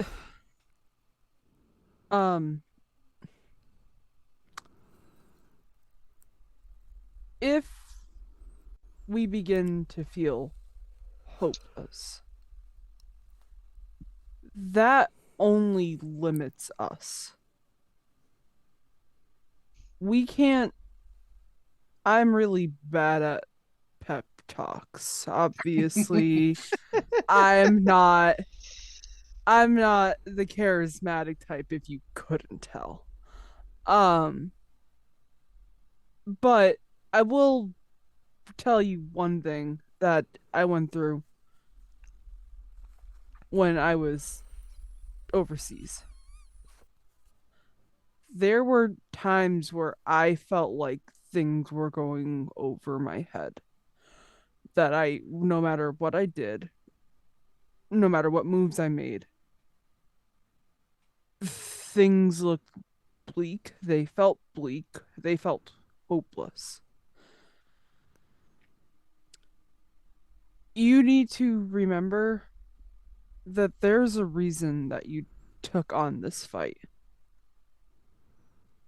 There's people you want to protect. There's yourself that you need to protect. There are bigger and badder things in this world that most normal people, won't ever see. And yeah, maybe we bit off a little bit more than we can chew. But we need to start thinking in the mindset of the little victories that we have are protecting people that we care about in some fashion. What might feel like a bleak victory now might keep somebody safe. And isn't that why we're doing this in the first place? Because we have people we want to keep safe. Yeah. I know that it's rough, and I know that we might feel like we're in over our head, but we might have just saved somebody. Well, I mean, we definitely can, yes. I don't know if we have yet, but I mean, yes, we're in we this... have information. We are one step closer to achieving our goals than we were the day before. That is fair. Yeah. It means we are one step closer to protecting the people that we care about. And sometimes the thought of that alone makes everything that we do worth it. They're down a guy in Congress. Listen, I'm sure they have a replacement, but they have one less person in the government. A win is a win. It's true. Only 534 more to go. Better than 535, isn't it? I think at this point, Alex actually laughs at that. It's like, Yeah. yeah. What is the old joke? What do you call a dead senator in the bayou? A good start. Yeah. Damn right. But I like this dark side of you, Doc. I like this. Yeah. But yeah, shit's rough right now. Sure. Yeah. But shit's a little bit less rough than yesterday. Mm-hmm. Someone should tell Bradley we're skipping town. No. Wait, who's Bradley? Let him proceed as normal. Wait, who is Bradley? Ophelia, you not know who Bradley is? That other guy? I've been at this for 72 hours. I don't know. There's one guy that's missing in action from your group. There's this weird guy that hangs around but doesn't really ever talk to anybody. One. Oh, that one. Got it. Got it. Jason's probably already been eaten. Surely. No Or way, Charlie. right? I don't know. The fuck is Oh, him. Yeah. Yeah, he's werewolf food. Okay. Gotta be. I mean, Also, on a slightly positive note, I did fully get that guy to give us everything. Yeah. So Yeah. at least at least I'm not totally off my game, which is Oh, a hey, little reassuring. that's a success. I mean, I think the thing while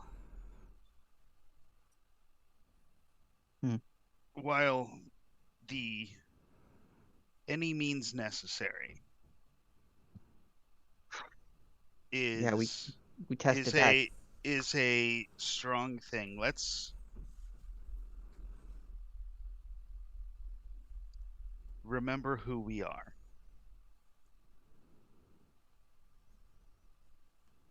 Mm-hmm. And just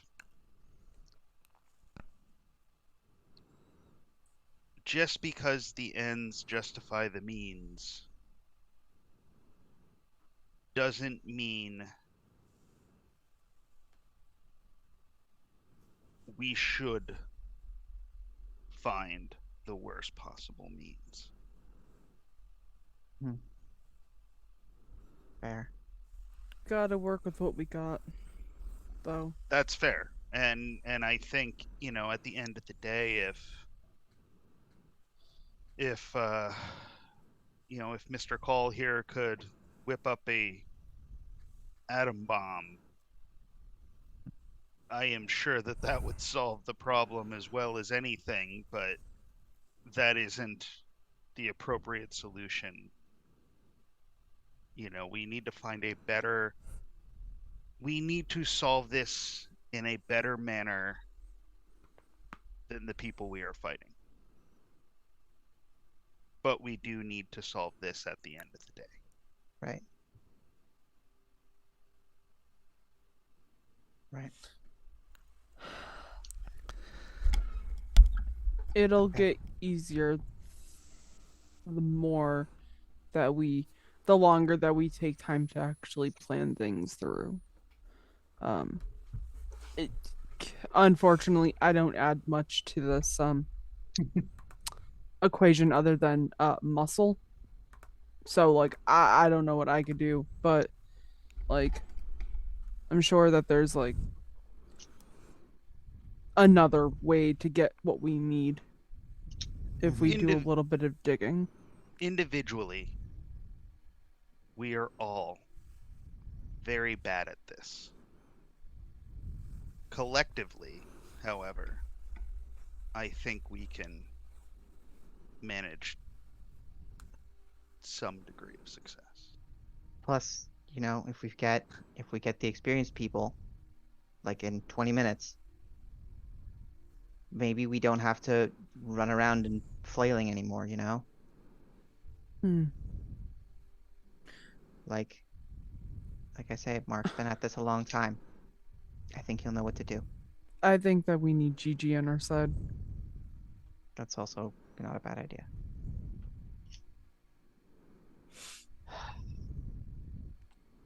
Quick mechanical note. Mm-hmm. My redemption is Deceive a Supernatural, Mm-hmm. and that guy believed we were going to let him go.